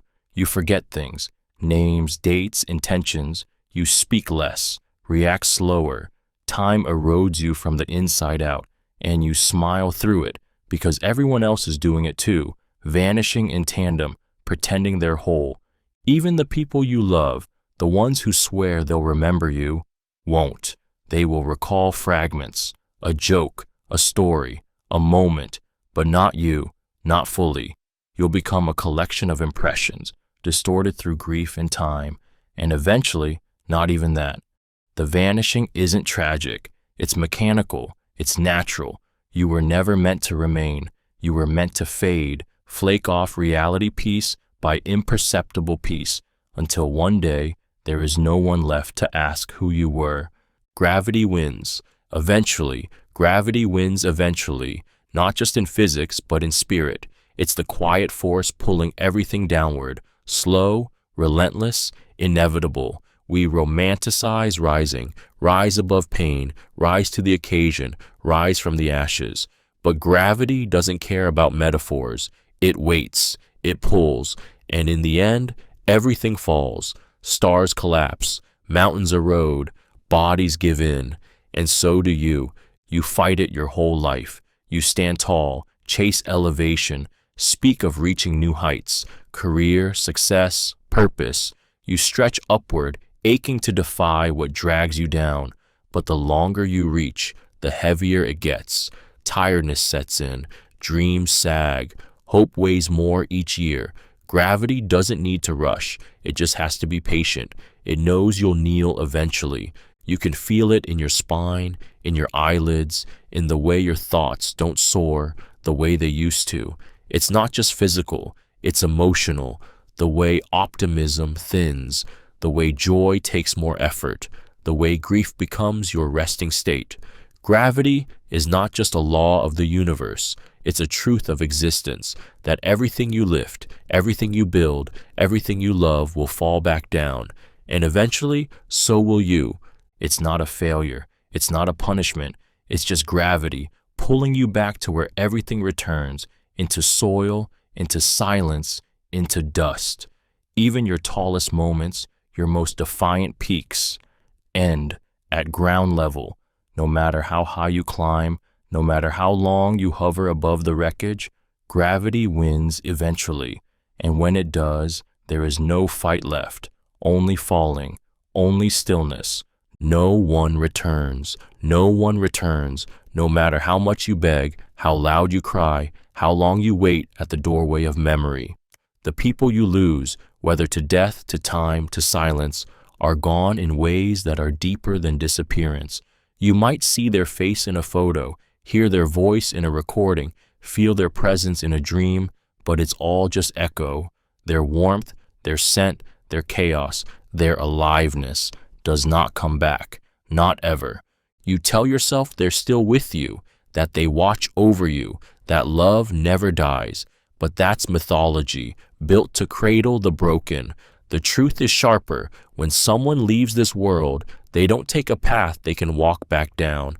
There's no return flight, no door creaks open years later, with them on the other side, apologizing for the delay. There is only absence, and it grows heavier the longer you carry it. Even those who are still alive but gone from your life, estranged lovers, distant friends, versions of yourself you can no longer access, they don't come back the way they left. If they reappear, they're changed. Or worse, you are. And so, the reunion you longed for never really happens. It's just two strangers with shared history, pretending the ghosts between them aren't louder than the words they speak. We wait. We write messages we'll never send. We replay final moments, imagining different outcomes. But no matter how deep the ache, no matter how pure the love, no one returns. That door only swings one way, and once it closes, all you're left with is the silence and the unbearable truth that they are not coming back. Not now, not later, not ever. Finality is merciful. Finality is merciful, not because it brings peace, but because it brings silence. It ends the noise, the spiraling what-ifs, the endless rehearsals of pain, the sick hope that keeps pulling you back into the fire. Finality draws a line where your heart kept erasing it. It closes doors you couldn't stop knocking on. It severs, cleanly, what you could never let go of on your own. And in that severing, it offers the one thing time and love never could: stillness. You beg for closure, thinking it will come gently. You hope it arrives with understanding or at least a parting kindness.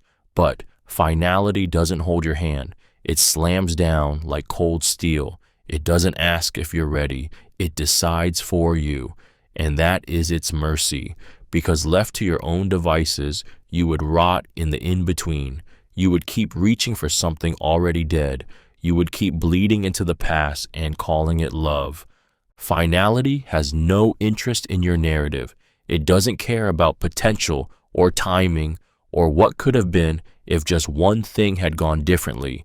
It isn't cruel, it's simply done, and in its brutal clarity, it saves you from waiting, from hoping, from the quiet torture of not knowing.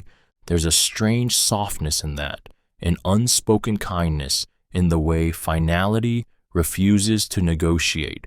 It doesn't lie to you, it doesn't promise healing, but it gives you something far rarer than comfort. It gives you an end. And sometimes an end is the only way forward. Sometimes mercy sounds like silence. You are Entropy's echo. You are Entropy's echo, a fading ripple in the unraveling of everything. You like to believe you're building something, an identity, a life, a legacy. But the truth is, you are the byproduct of decay. Everything you are is stitched together from systems breaking down. Your body runs on combustion. Your brain is a storm of neurons constantly losing energy. Your heart pounds not in defiance of death, but in desperate delay of it. Entropy is the rule, not the exception. It is the silent law beneath every breath you take. It governs the fall of empires, the crumbling of bones, the cooling of stars. It drags order into chaos with tireless certainty. And you are its whisper, a brief, flickering moment of organization in a universe obsessed with collapse. You are not the center of anything. You are a delay in the inevitable, temporary structure in the middle of infinite ruin. And still, you try. You clean your home, chase goals, repair relationships, document memories, acts of resistance against the pull of dissolution. But entropy doesn't care. It waits with the patience of time itself. It watches as your routines fracture, your connections drift, your thoughts degrade, even love rots, even beauty fades, even gods are swallowed by it. There is no final battle, no climax, just a gradual unraveling, a soft disintegration you call aging, forgetting, letting go, and in the end, all that's left is your echo, your residue, scattered in dust, in memory, in fragments of stardust dissolving into deeper night. You were never the architect of meaning. You were just entropy's brief murmur before silence returned. The flesh lies. The flesh lies softly, constantly, convincingly. It tells you that you're safe when you're seconds from breaking. It tells you you're young until the mirror laughs. It whispers that you are whole, even as you carry 1,000 fractures beneath your skin. Flesh is the ultimate deceiver, dressing rot in warmth, hiding mortality in blush, making decay feel like comfort. You trust your body because it's the only home you've ever had, but it's a traitor. It smiles when you're screaming inside. It heals in places no one sees while quietly dying in others. It tricks you into thinking strength is permanence, that beauty means health, that pain always leaves a mark, but the worst wounds don't bleed, the deepest hollows don't bruise. Flesh tells half the story when it speaks at all, and when it begins to fail you, it doesn't scream. It whispers, it forgets a step, it slows a beat, it lets the cold in piece by piece. You notice it in the small humiliations, the limp that wasn't there yesterday, the tremor in your hands, the way your skin begins to map time with creases you can't erase. The body never asks permission to betray you, it just does. We build our worth around it. We sculpt it, seduce with it, worship it, but it is a costume with a ticking clock. It doesn't love you, it doesn't care, it just functions until it doesn't. And when it finally stops, the lie ends, the warmth fades, and what's left behind isn't you. It never was. The flesh was only ever pretending. Your shadow will die too.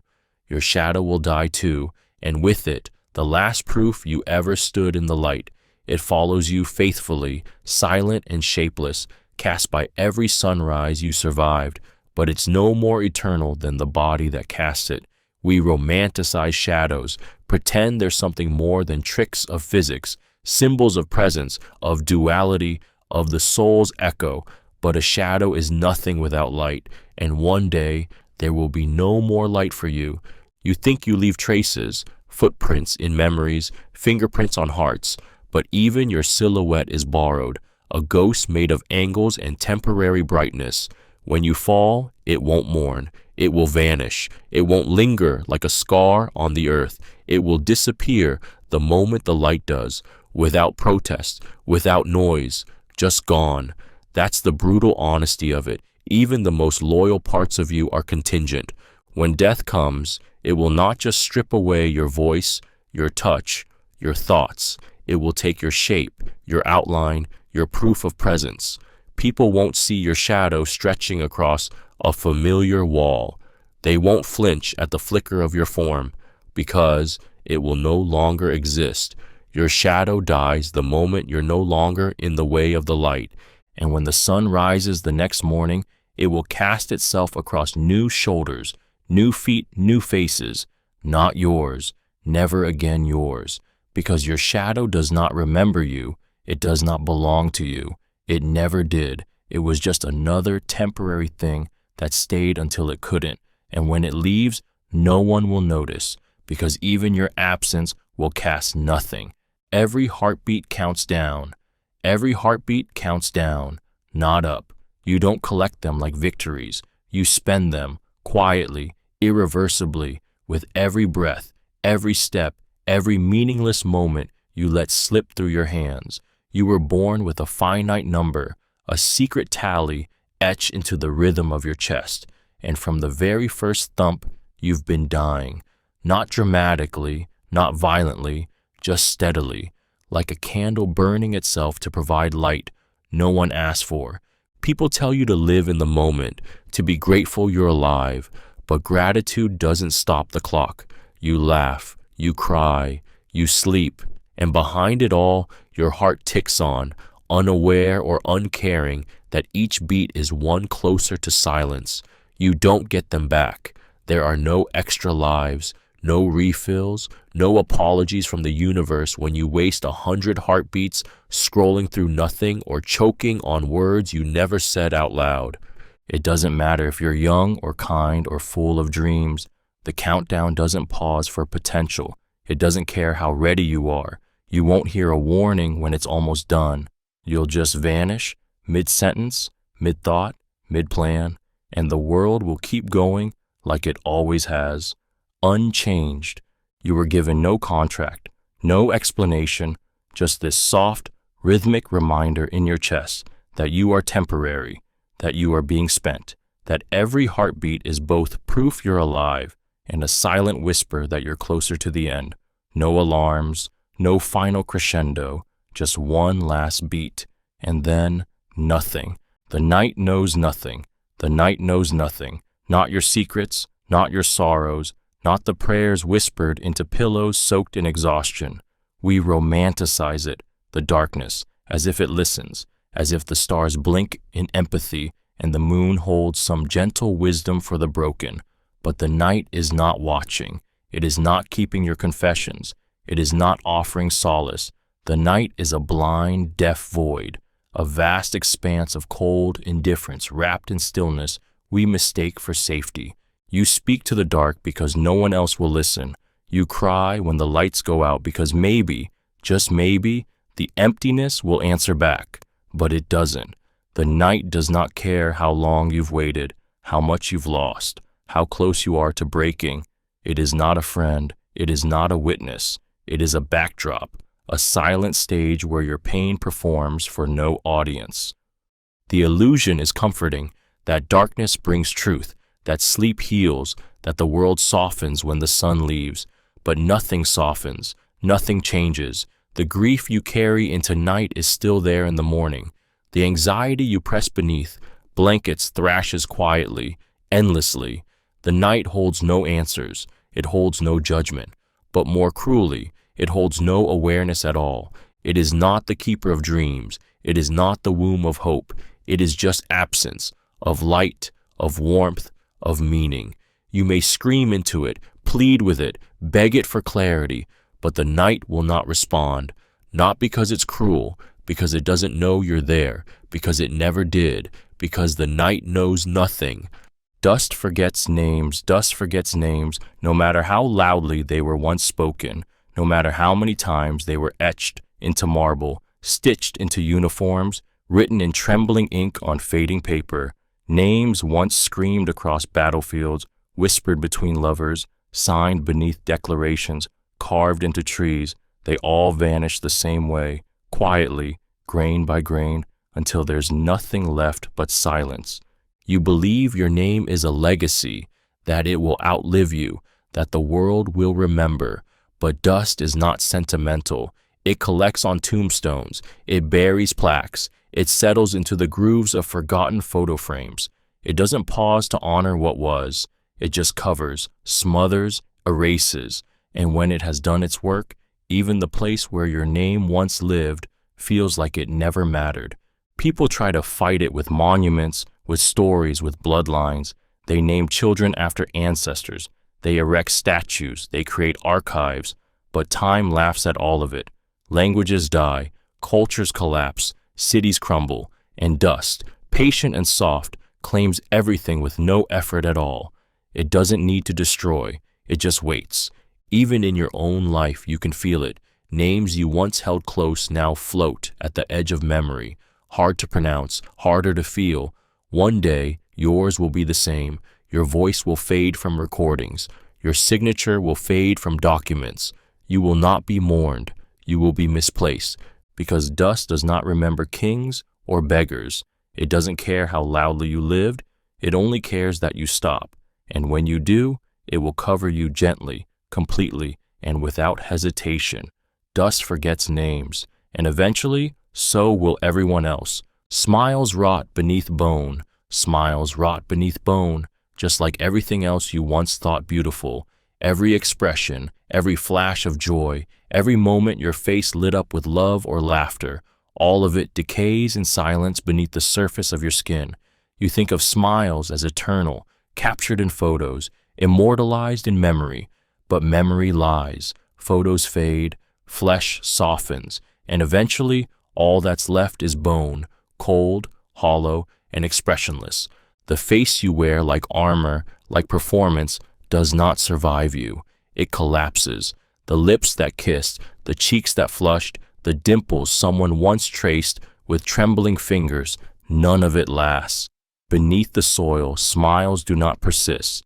They rot, slowly at first, then completely, and what remains is a skull, grinning only because it has no choice, a fixed skeletal mockery of the joy that once lived there. People will say you lived a good life because they remember your laughter, but they forget that even joy has a shelf life, that even warmth has a deadline. No one tells you how grotesque the human face becomes in death, how quickly the light vanishes from the eyes, how smiles, once soft and full of meaning, become grotesque parodies as flesh pulls tight, then breaks away entirely.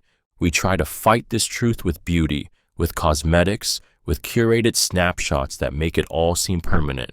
But under every smile is the waiting grin of the skull, and in time, it will be the only one left. And it won't be laughing, it will just be bone, mute, blind, and empty, because no matter how wide you smiled in life, everything rots, even joy, even you. You are meat with memory. You are meat with memory. That's all. A fragile structure of bone, blood, and soft tissue, pretending it's something divine.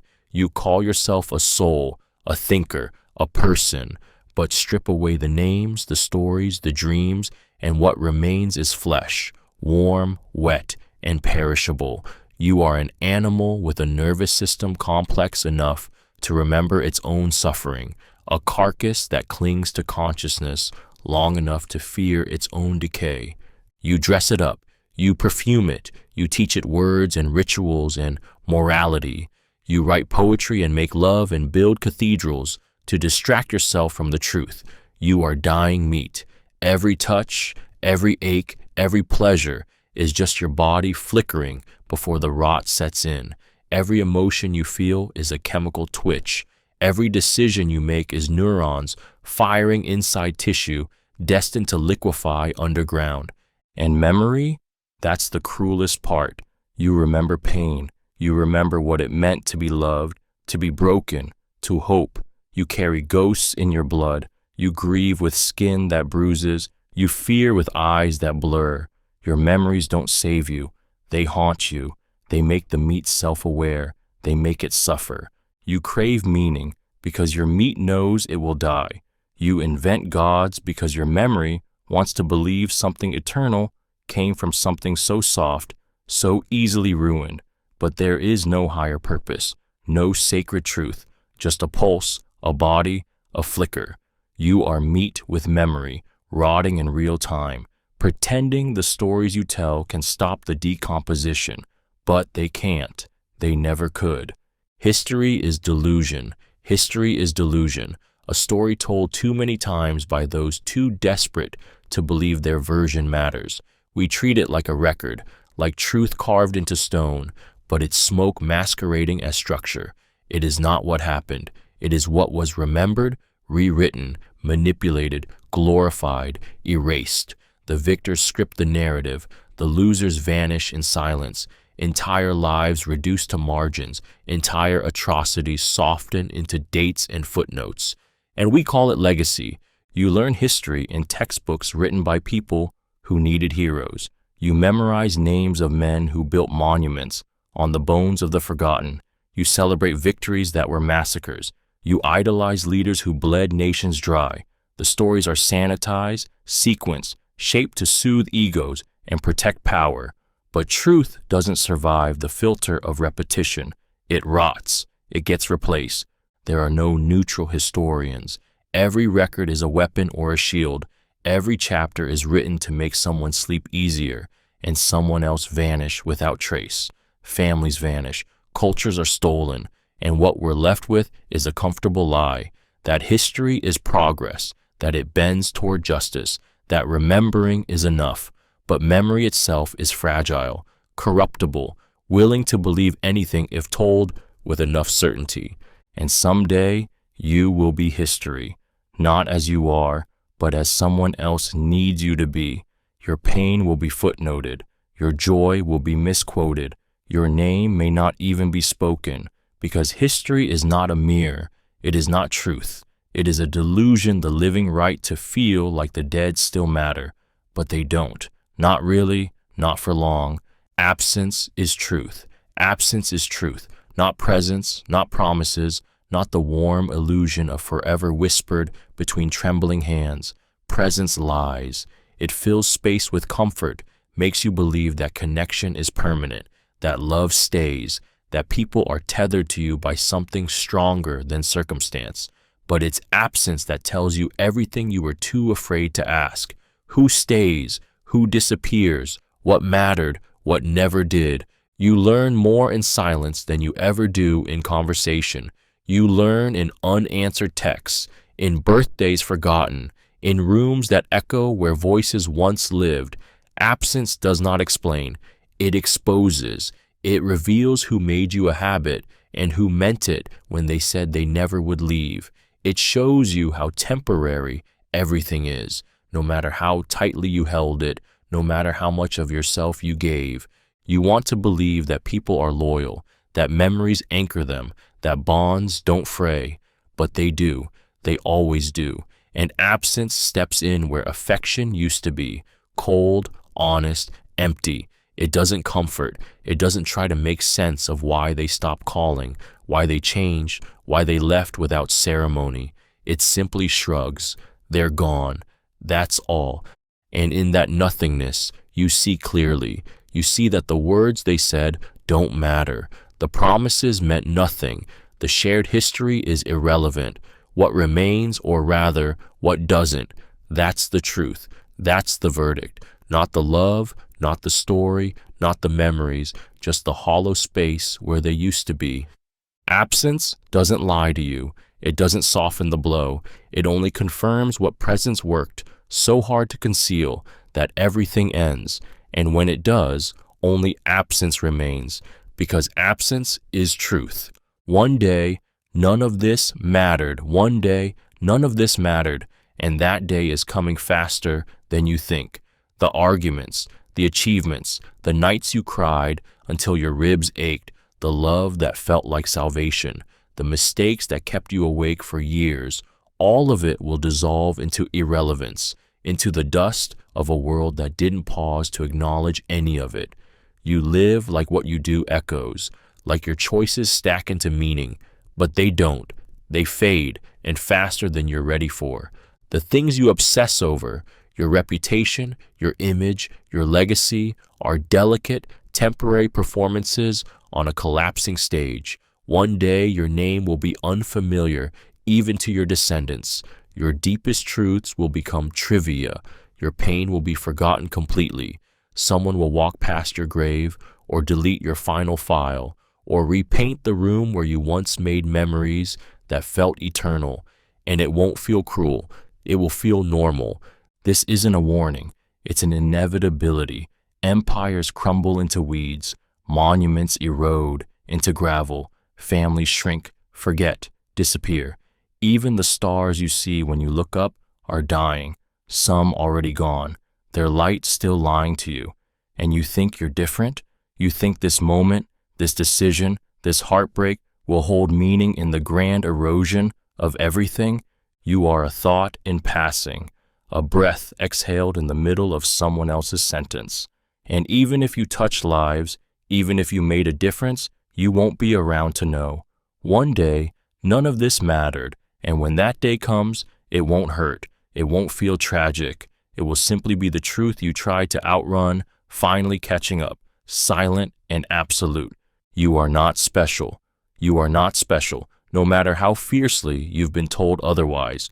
From birth, the lie is whispered into your skin, by parents, by teachers, by a culture desperate to sell you meaning, that you are unique, that your thoughts matter, that your life will echo, but the truth is far more brutal, far more quiet.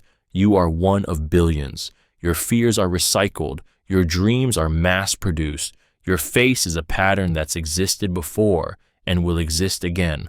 Everything you think makes you different.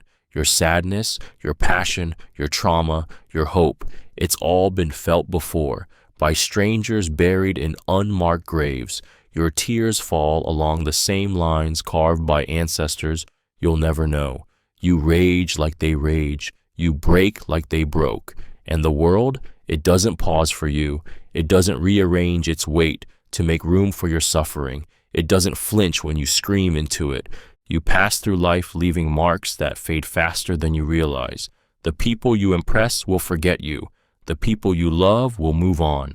Even those who mourn you will stop whispering your name eventually. And one day, someone will live in your room, wear your clothes, and not know who you were. That is not tragedy. That is the design. You are not chosen. You are not destined. You are a temporary arrangement of cells surviving for a blink, then vanishing. You are not special, and the freedom in that is terrifying because it means no one is coming to save you. No one owes you meaning, and if you want to matter, you'll have to do it knowing that, in the end, it still won't be enough. Stillness is your heritage. Stillness is your heritage, not the fire, not the noise, not the desperate motion you mistake for life. Before you learn to speak, to run, to chase, there was silence. Before you were born, there was stillness. And after you're gone, it will return to you, quiet, absolute. It is what you came from, and it is where you are going. Every breath you take is a brief rebellion against it. Every heartbeat is borrowed sound in an inheritance of silence. You've been conditioned to fear stillness, to run from it, to drown it out with screens, voices, movement. But it waits behind everything. It lingers in the spaces between words, between lovers in bed, between thoughts that stall in midair. It's there in the hospital room before the flatline, in the moment after the last word is spoken, in the pause after the door closes and no one returns. Stillness is not peace. It is not serenity. It is the void reclaiming what noise stole. It is the cold memory of the world before you and the indifferent future after you. And no matter how loud you scream, how bright you burn, how many people you love or leave or lose, stillness will have you. It does not chase. It does not fight. It simply waits.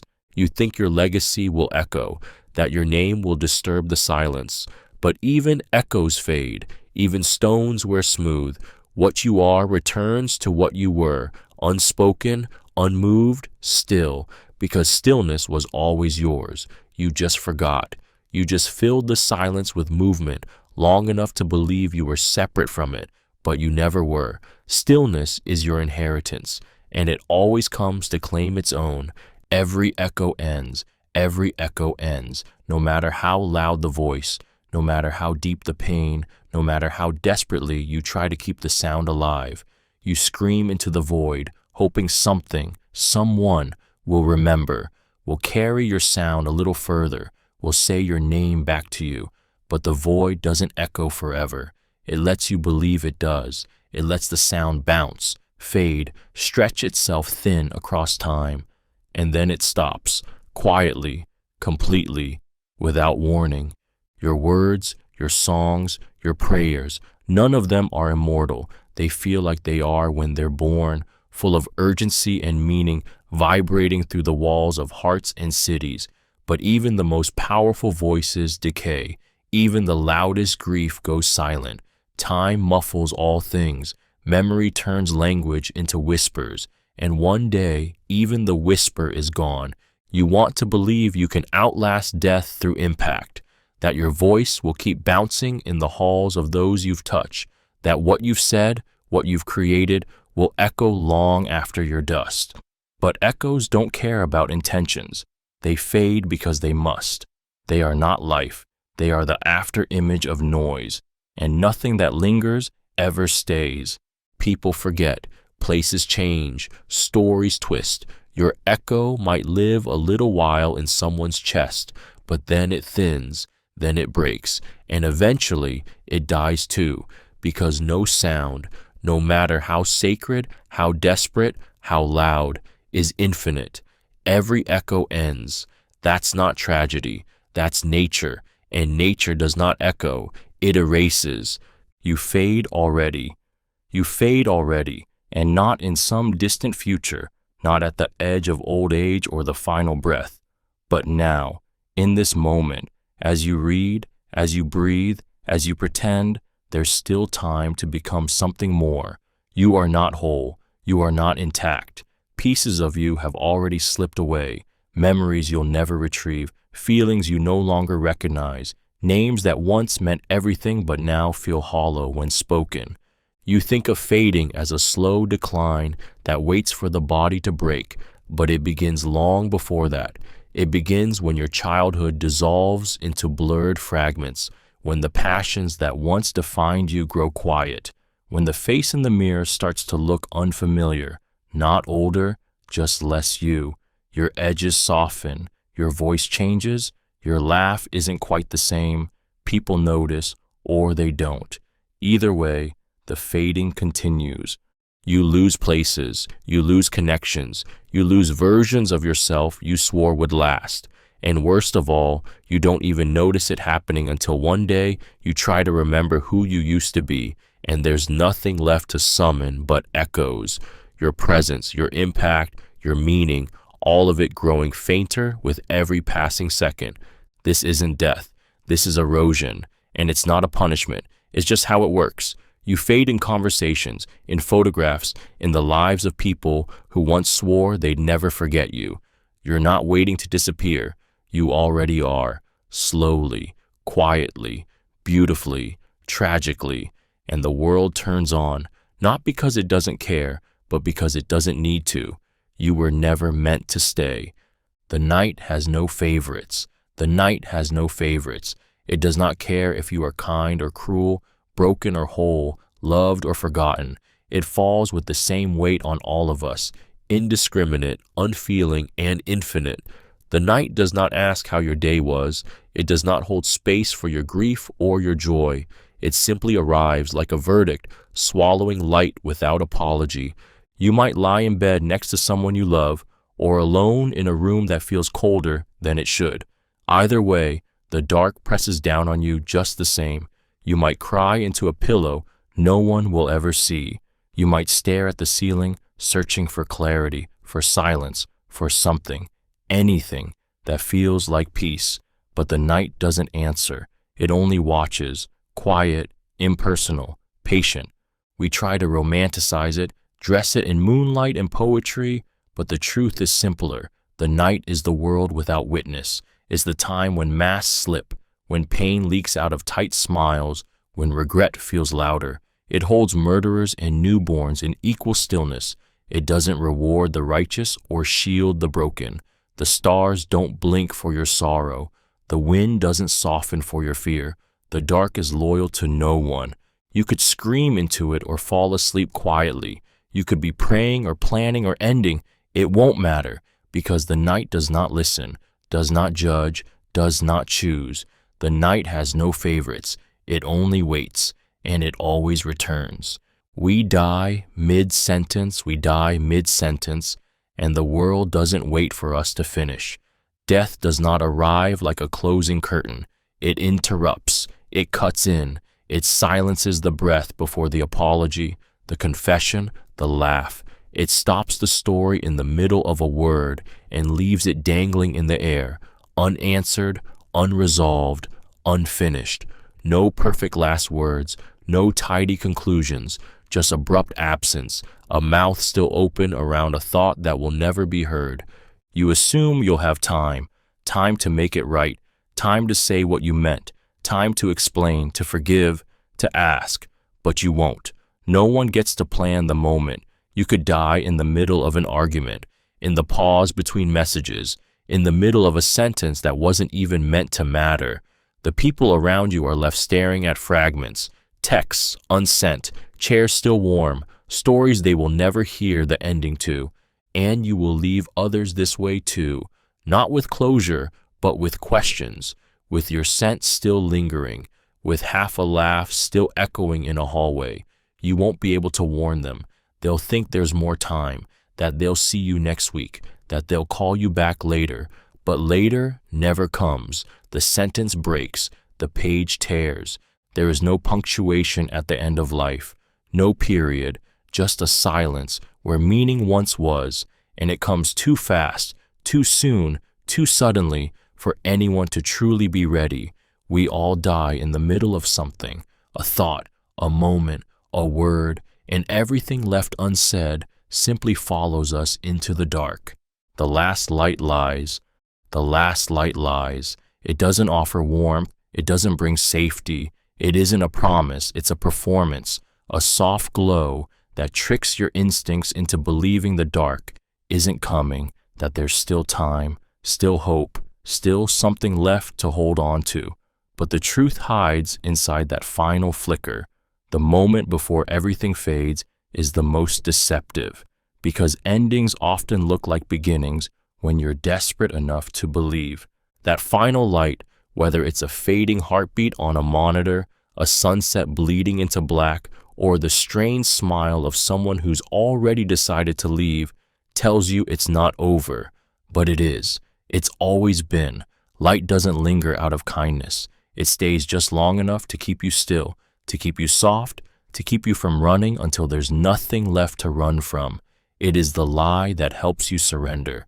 People chase that last glow like salvation. They stretch their hands toward dying embers, whispering that everything will be okay, even as the warmth withdraws. You tell yourself, maybe it's not the end. But that's the trick. That's the lie. Endings don't always scream.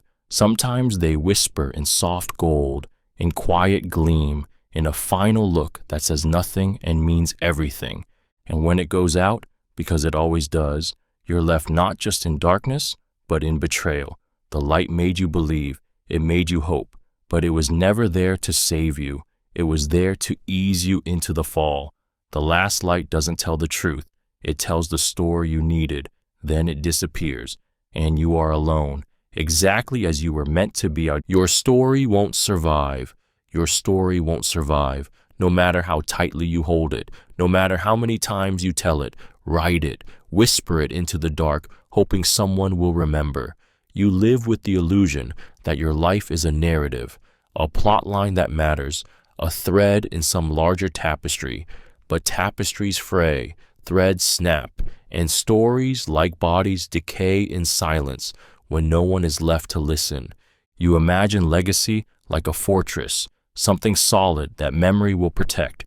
But memory is soft. It bends. It forgets. Even the people you love most will not carry your full truth.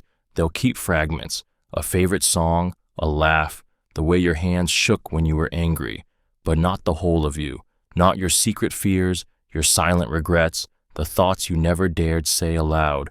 Those die with you, immediately, absolutely. And even those fragments will fade. 1 generation, 2 at most.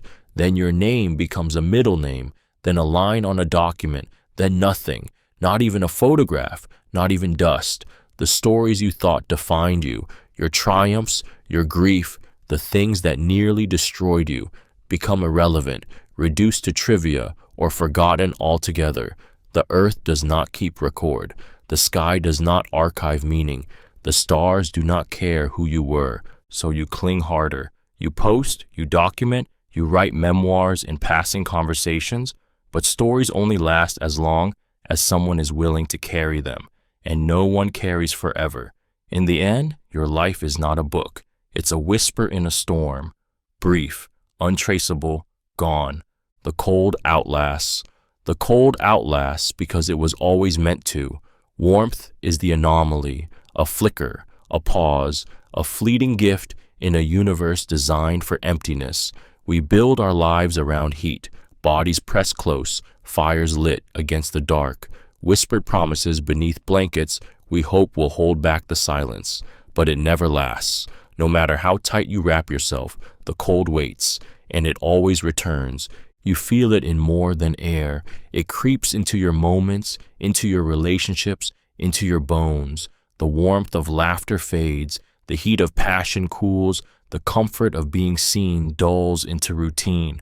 People withdraw, grow quiet, grow distant, and the spaces they once filled, your bed, your chest, your thoughts, become cold in ways no fire can fix. Love thaws, touch forgets, even memories shiver with time. We try to outrun it. We light cities with neon. We build homes and families. We chase the illusion of permanence. But the cold is patient. It knows that everything warm is temporary. The body fails. The hearth dims. The heart breaks. Even the sun, that ancient guardian of life, is dying. Slowly, yes, but inevitably. And in the end, when the last word is spoken and the last light fades, the cold will be the only thing left. Not because it hates you, but because it never needed you. It is what remains when all the fragile, burning things have had their moment and vanished. The cold doesn't chase, it waits. And when all else is gone, when even the echo has stopped trembling, it will still be there, unmoved, unfeeling, and infinite. Love doesn't stop the clock. Love doesn't stop the clock. No matter how deeply it burns, no matter how fiercely you hold it, you can wrap yourself around someone until your bones forget where you end and they begin. But time still moves. The seconds still fall. The body still weakens. The mind still forgets. Love is powerful, yes, but it is not timeless. It can't freeze a moment, can't hold back decay, can't shield you from the erosion that comes for everyone, no matter how tightly they are held. You want to believe that love defies death, that it transcends flesh and memory, that when you love someone deeply enough, you carve permanence into the world. But love, as real as it feels, cannot buy you more time. It doesn't delay the cancer, the accident, the goodbye. It doesn't slow the last breath or hold the final heartbeat in place. You can love with everything you have and still watch them disappear. And when they're gone, you'll feel it, the betrayal of time, the way it keeps moving while your world stands still, the way the sun rises, traffic hums, clocks tick, all while your chest is caving in. Love doesn't stop time. It only makes its passing unbearable. Every shared second becomes sharper, every hour more precious because you know that it will end. Even at its height, love is racing the clock, and it never wins. It cannot stop aging, or distance, or forgetting.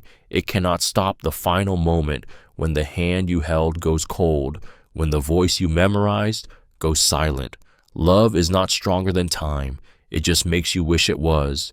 You were never the center. You were never the center, not of the story, not of the world, not even of your own life. You've been taught to believe otherwise. From the first breath you took, the world bent around your cries, your needs, your fears. People told you you were special, that you mattered, that everything you felt carried weight. But they were just passing down the lie they were given. The truth is much colder. The world does not orbit you. It never did. The traffic won't stop when you're gone. The sun won't rise any differently. No hidden force is documenting your struggles like chapters in a divine novel. Other people aren't side characters. They are entire galaxies, each one spinning with their own fears, their own delusions of centrality. You were just a moment in their storm, fleeting, peripheral, forgettable. And when you try to matter by shouting louder, by climbing higher, by loving harder, it only emphasizes your absence from the center. You realize how often people look through you, how often your words fall unheard, how small your suffering is in a world already drowning in pain. You are not the climax. You are not the hero. You are background noise to most, a temporary warmth in someone else's winter, a name they forget to mention when they recount the night. You were never the center. You were a ripple pretending to be the tide, a breath pretending to be the wind. And once you accept that, truly accept it, the silence stops feeling cruel. It becomes honest, because the universe didn't forget you. It never even saw you to begin with. Purpose is a costume. Purpose is a costume, stitched together from hopes, lies, and fear of the void.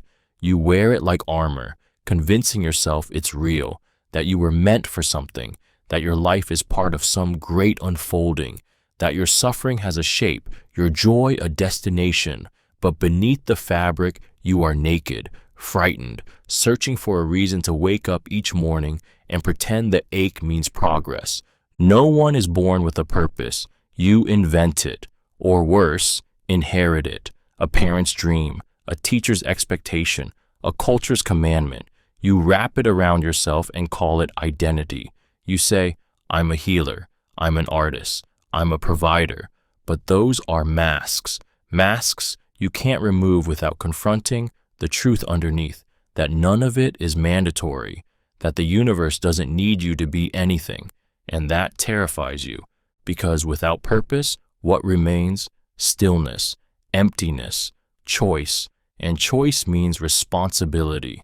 It means admitting that you're not being guided, you're wandering, that your meaning is not sacred but convenient, a coping mechanism dressed in poetry.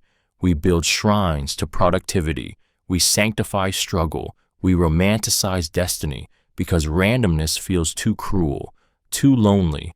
But purpose doesn't prevent decay, it doesn't protect you from despair, it doesn't stay when the lights go out, it fades like everything else, and the moment you stop performing, the costume slips, and you're left with the terrifying, liberating realization you were never meant for anything. You just are, breathing, existing, adrift. And maybe that's the most honest thing you'll ever feel. Everything you know will be dust. Everything you know will be dust. Not metaphor, not poetry, but a guarantee. The books you love, the voices you trust, the knowledge you carry like armor through the world, it all crumbles. Pages disintegrate, devices fail, memories rot in neurons and fade like ink under sun. Even truth, if such a thing exists, does not survive the grinding wheel of time. It is twisted, rewritten, buried, forgotten. Dust doesn't care if it once held wisdom. The home you grew in, the language you speak, the lines on your face, all of it will dissolve. The structures you call permanent, buildings, systems, belief, are temporary gods made of sand, waiting for wind. You think you're safe because you understand how things work, because you've read enough, seen enough, endured enough to know, but knowledge is just borrowed light, and everything borrowed is eventually reclaimed. Civilizations thought they'd last forever. They carved laws in stone, built temples, burned heretics in the name of certainty, but now they're studied like fossils, reduced to museum glass and footnotes, and we'll join them. Your favorite song, your childhood fears, your digital footprints, they won't last. They can't. They were never meant to. And when it happens, when the last word fades and the last monument falls, no voice will mourn what was lost, because even the idea of remembering will be gone. You are a brief flicker in the long sleep of the universe, and everything you know, everything you love, everything you've ever been will not be passed down. It will be dust, scattered in silence, indistinct from all that came before you. Not even regret remains. Not even regret remains, because in the end, even your heaviest feelings vanish like dust in a storm. You think your guilt, your shame, your what-ifs will echo forever, that they'll define you, torment you, outlive you. But nothing lasts. Not the apology you never gave, not the person you never became, not the face you can't forget, or the mistake that wakes you at 3 a.m. Even your deepest regrets, the ones that carved through your heart, will one day dissolve into silence. At first, regret feels permanent. It eats at you. It shapes your choices. It rewrites your story. But time wears it down with cruel patience. You begin to forget why you were sorry. You forget what you should have said. You forget how it felt to care that much. The ache dulls, the details blur, and eventually it becomes just another shadow on a fading memory. And then one day, There is nothing, no bitterness, no pain, no apology, just stillness where agony used to live. You won't carry your regrets into death. They won't follow you. They won't testify on your behalf or whisper your sorrow into the void. They'll die before you do, quietly, like everything else. Even those you hurt will forget in time, or they'll die too. And what mattered so much, what defined you in midnight confessions and broken promises, will simply disappear, because the truth is, nothing holds. Not love, not guilt, not even the ache of wishing it all went differently. And when the lights go out, when the body quiets and the breath stops, not even regret remains, only the silence you were always headed toward. Laughter drowns in the dark. Laughter drowns in the dark. No matter how loud, how real, how desperately it clings to the last warmth of light. It echoes for a moment, sharp, golden, alive, and then it's swallowed. You remember it as safety, as joy, as proof that life still holds something kind. But the night doesn't care. The shadows don't echo, they absorb. What was once music becomes nothing, and you realize that laughter, like everything else you cherish, cannot survive silence for long. We laugh to feel human, to prove we're still breathing, still trying. It's how we distract ourselves from the creeping dread, from loneliness, from the weight of memory. But it never lasts, it never protects, because when the room empties and the voices fade, that sound you made, so full of life just seconds ago, is gone without a trace. It doesn't linger, it doesn't hold. It dies in the same place it was born. You felt it before, laughing until your chest aches, only to sit in your car moments later with nothing but quiet. You've laughed at funerals, in hospitals, through heartbreak, and afterward, the silence returned, stronger, hungrier. Laughter is not an answer to the dark. It's a scream dressed in joy, trying to push it back for just one more second. But the dark is patient. It lets you laugh. It waits. And when the joke fades, when the smile falls, when your chest stops rising with shallow gasps of borrowed happiness, it takes over again, steady, complete, unbothered. Because no matter how genuine it felt, how bright the spark, laughter cannot outlive the dark. It never could. It was never supposed to. No one will dig you up. No one will dig you up. Not for answers, not for remembrance, not even out of love. You will vanish beneath layers of earth, of time, of forgetfulness, and the world will keep building itself over your bones like nothing ever stood there. You imagine that when you're gone, someone might come looking, that some future hand might brush away the dirt, the years, the silence, and ask who you were, but they won't. They never do. We bury more than bodies. We bury stories, truths, regrets, entire lives. Cemeteries fill with the once vital, and no one speaks their names. Dust gathers, stones crack. Even the words carved in granite lose their meaning as language shifts and context dies. You believe history remembers, but history lies. It selects, it forgets, it edits for convenience, and for most, there is no footnote, no echo. You might leave behind photos, journals, data, but even digital ghosts get deleted, devices break, files get lost, accounts expire, and eventually there is no one left alive who knows how you laughed, how you loved, how deeply you once ached to be seen. What mattered most to you will not even register as noise. And still, you hope for legacy, for someone, somewhere, someday, to ask who you were. But legacies fade faster than bone, and when the dirt has settled, when the roots grow through your ribs, and the silence is absolute, no one will come, no one will dig you up, not to remember, not to mourn, not to know, because the truth is too easy to overlook. You were here, and now you're not. Silence cannot betray. Silence cannot betray because it never made a promise. It never looked you in the eyes and said, I care. It never swore to stay, to protect, to understand. It simply existed, unmoving, unblinking, and invulnerable to the treachery of words. In a world bloated with noise, with declarations, with half-truths wrapped in affection, silence remains the only thing that cannot lie to you. It does not comfort you. It does not abandon you. It just is. When someone leaves, when the apology never comes, when your pleas are met with stillness, that's not silence being cruel. That's silence being honest. You expected something more. That's your mistake. Words carry weight because we want them to, but words deceive. They fracture. They bend to weakness and fear. Silence doesn't. Silence is pure. We fear it because it reflects us. In silence, there is nowhere to hide, no performance to distract, no softening of the truth. It forces you to confront what's left when love vanishes, when company departs, when meaning breaks. And in that confrontation, you realize silence didn't fail you. It simply withheld the illusion. You scream into the void, but it doesn't echo back.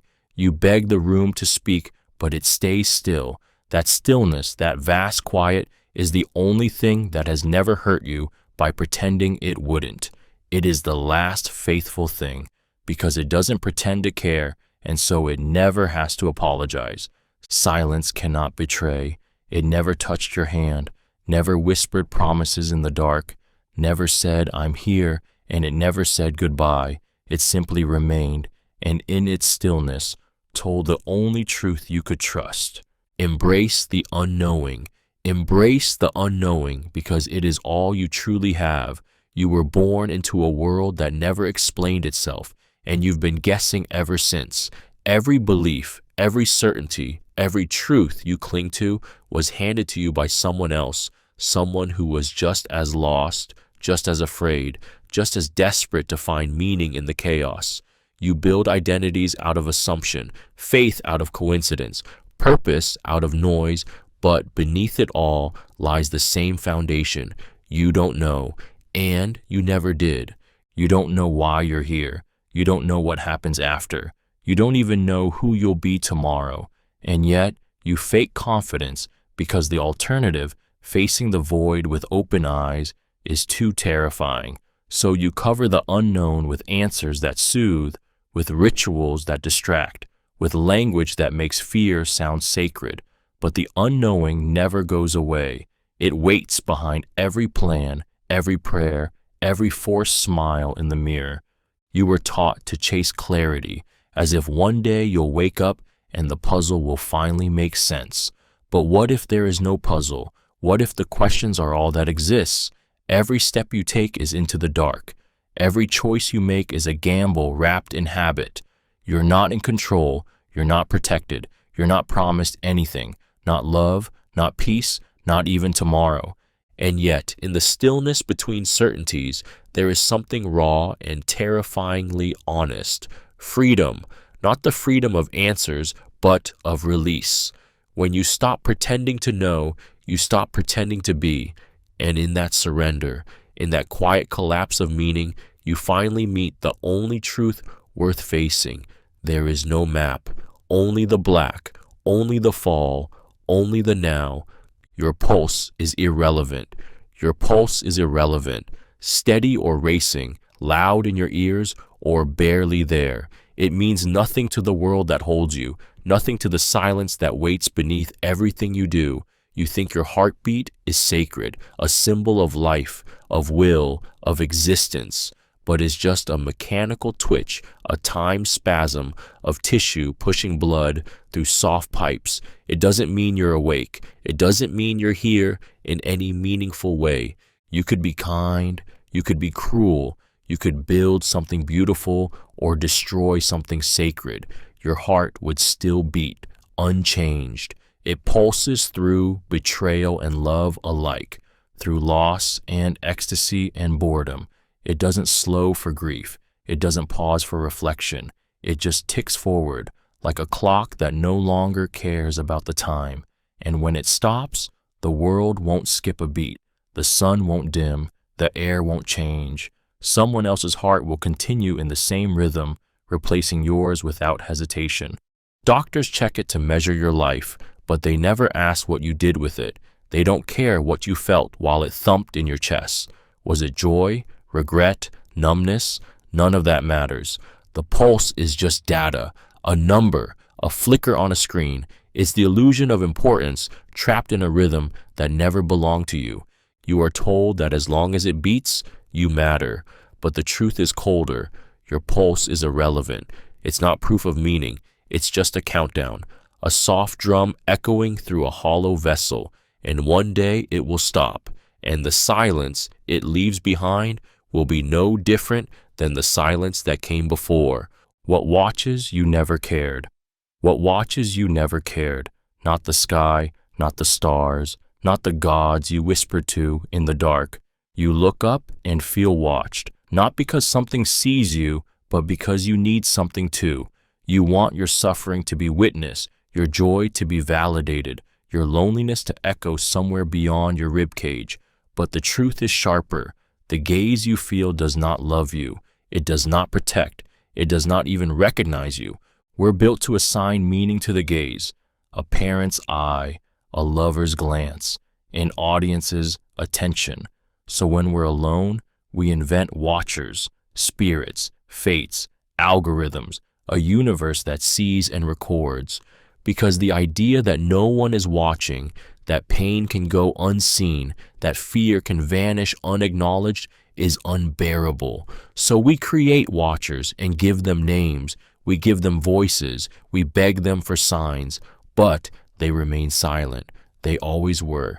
Even when you cry out, even when you rage or kneel or offer your trembling hope, what watches you remains unmoved.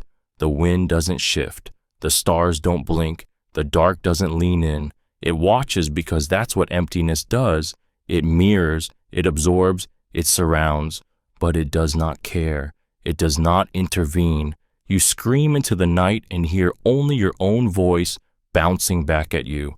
And maybe that's the most painful revelation, that you were never seen the way you hoped, not by the cosmos, not by whatever sits beyond comprehension, because what watches you doesn't wait for you to succeed.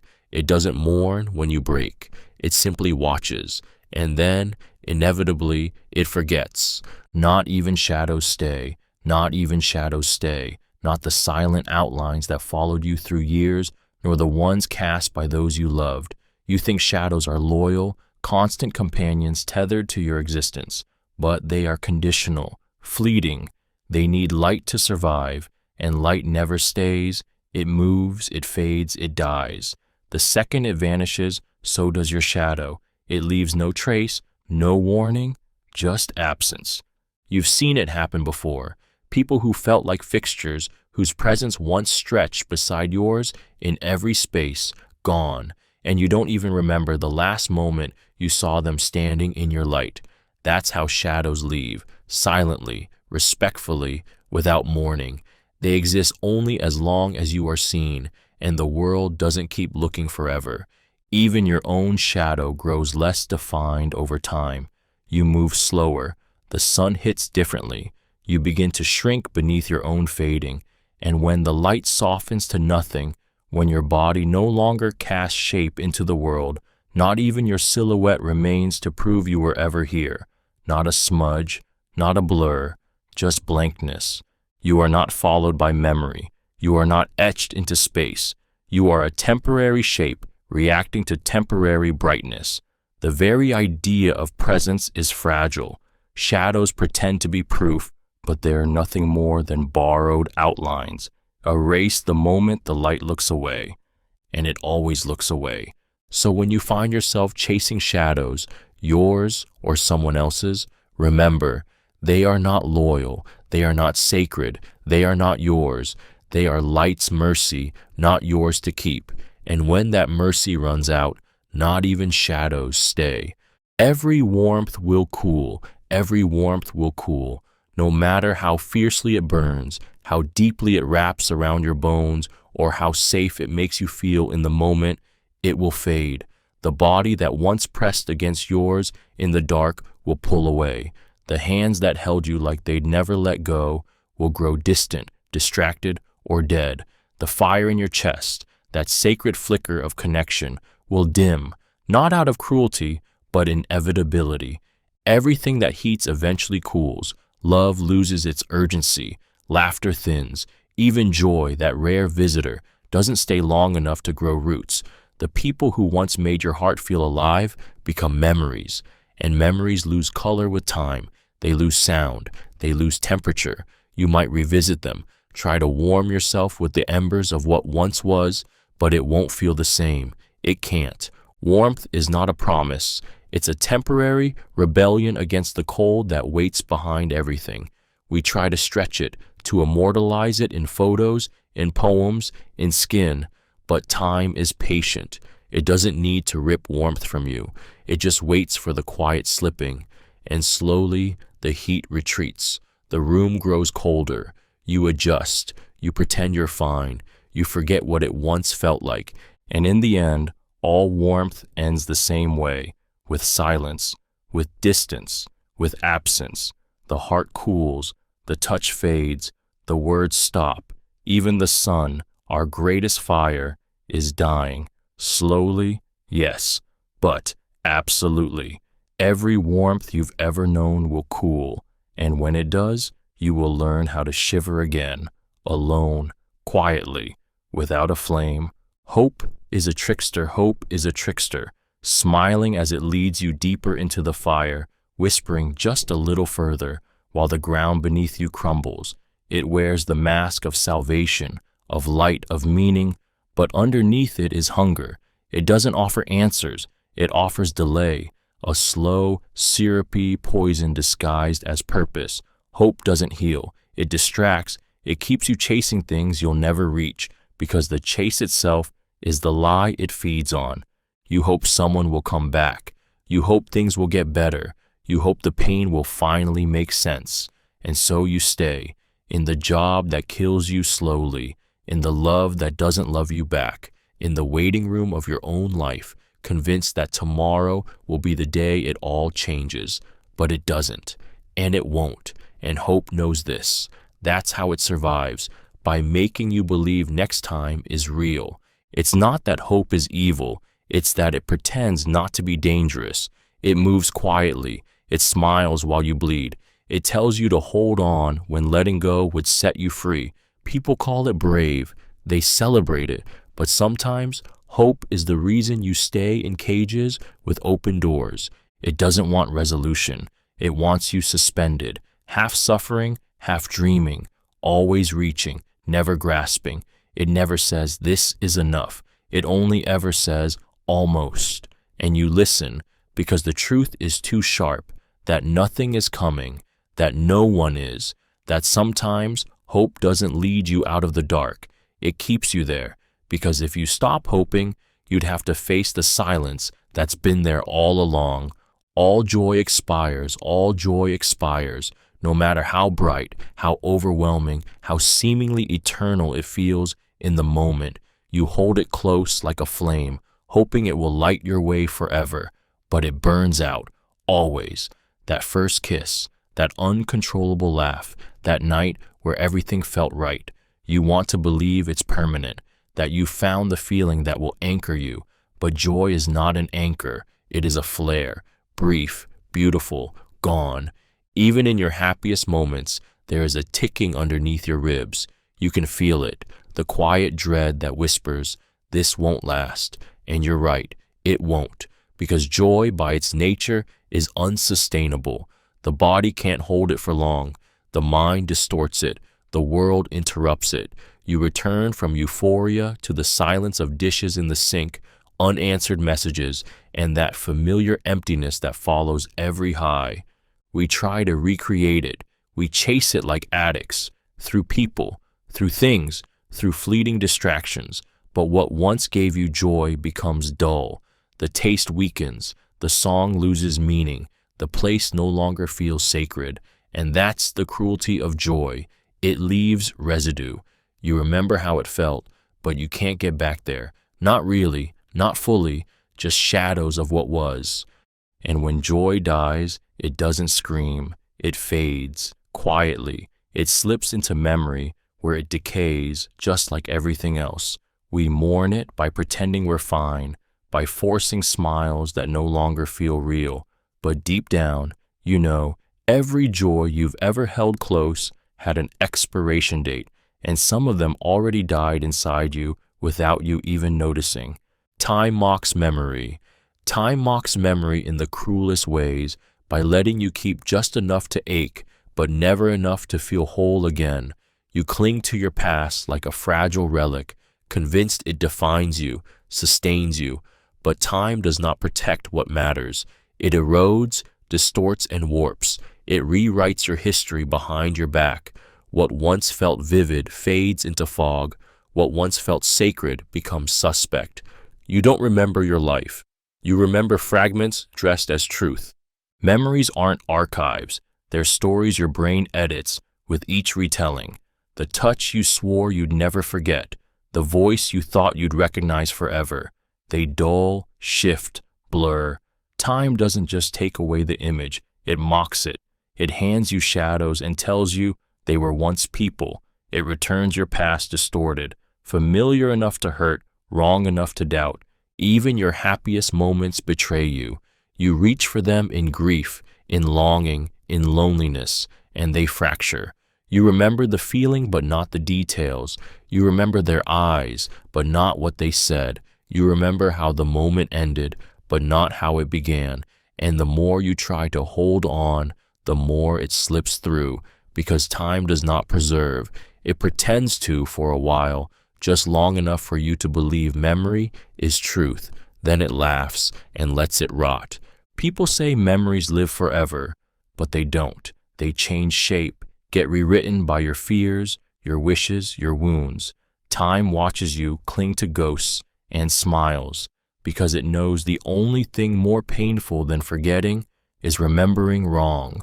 You are already dissolving. You are already dissolving, not in the future, not decades from now, not at death's door, but here, now, in the background of every breath you take. You are slowly coming apart. The body that carries you is shedding skin, forgetting faces, softening edges. Cells break down, neurons misfire, memory distorts. You don't feel it because it's patient, because it wants you to think you're whole. But you're not anymore. Look closely at your reflection, not just the wrinkles or fatigue. Look at the emptiness behind your own eyes, the quiet disbelief that you're still pretending, still going to work, making plans, telling jokes, while underneath it all, you're unraveling. What excited you a year ago no longer does. What you feared at 20 barely registers. Even your joys have lost their urgency. That's not growth. That's erosion. You're forgetting pieces of yourself daily, names, sensations, versions of you that once felt essential. Where did they go? Who did they become? There's no ceremony for their departure, no memorial for the passions you let starve. They just dissolve into the blur of existing. And the scariest part is how natural it feels, how easy it is to accept the fading. People think dying is an event, but it isn't. It's a process. It's this, the slow loss of clarity, the slow drift into repetition, the slow hollowing out of what made you you. You're not waiting to dissolve. You already are, quietly, beautifully, tragically. The light dims one memory at a time, and no one notices because they're dissolving too. The womb is quieter than the world. The womb is quieter than the world, and some part of you has been grieving that silence since the moment you were torn from it. You were born into noise, blinding lights, sharp air, sudden hands, the warmth, the weightlessness, the muted rhythm of a heartbeat not your own, all gone in an instant. No one asked if you were ready. No one explained what you were trading away. One moment you floated in darkness, the next you were screaming into a world that never learned how to be still. They call it life, but life from the start is interruption. Everything that follows is noise, voices demanding things, clocks dividing your days into panic, machines humming, streets howling, people speaking just to fill the void. You learn to adapt, to smile, to respond, but some buried part of you still aches for that first silence, the soft hush of non-existence, the comfort of not yet being known. Even love is loud. Even comfort takes space. You build your life around trying to recreate what you lost: pillows, music, touch, belief, but nothing matches it. Nothing equals the calm of before. The world promises meaning, movement, purpose, but beneath it all, you crave the stillness you were forced to leave, a silence so complete it didn't even need a name. You will never return to that place.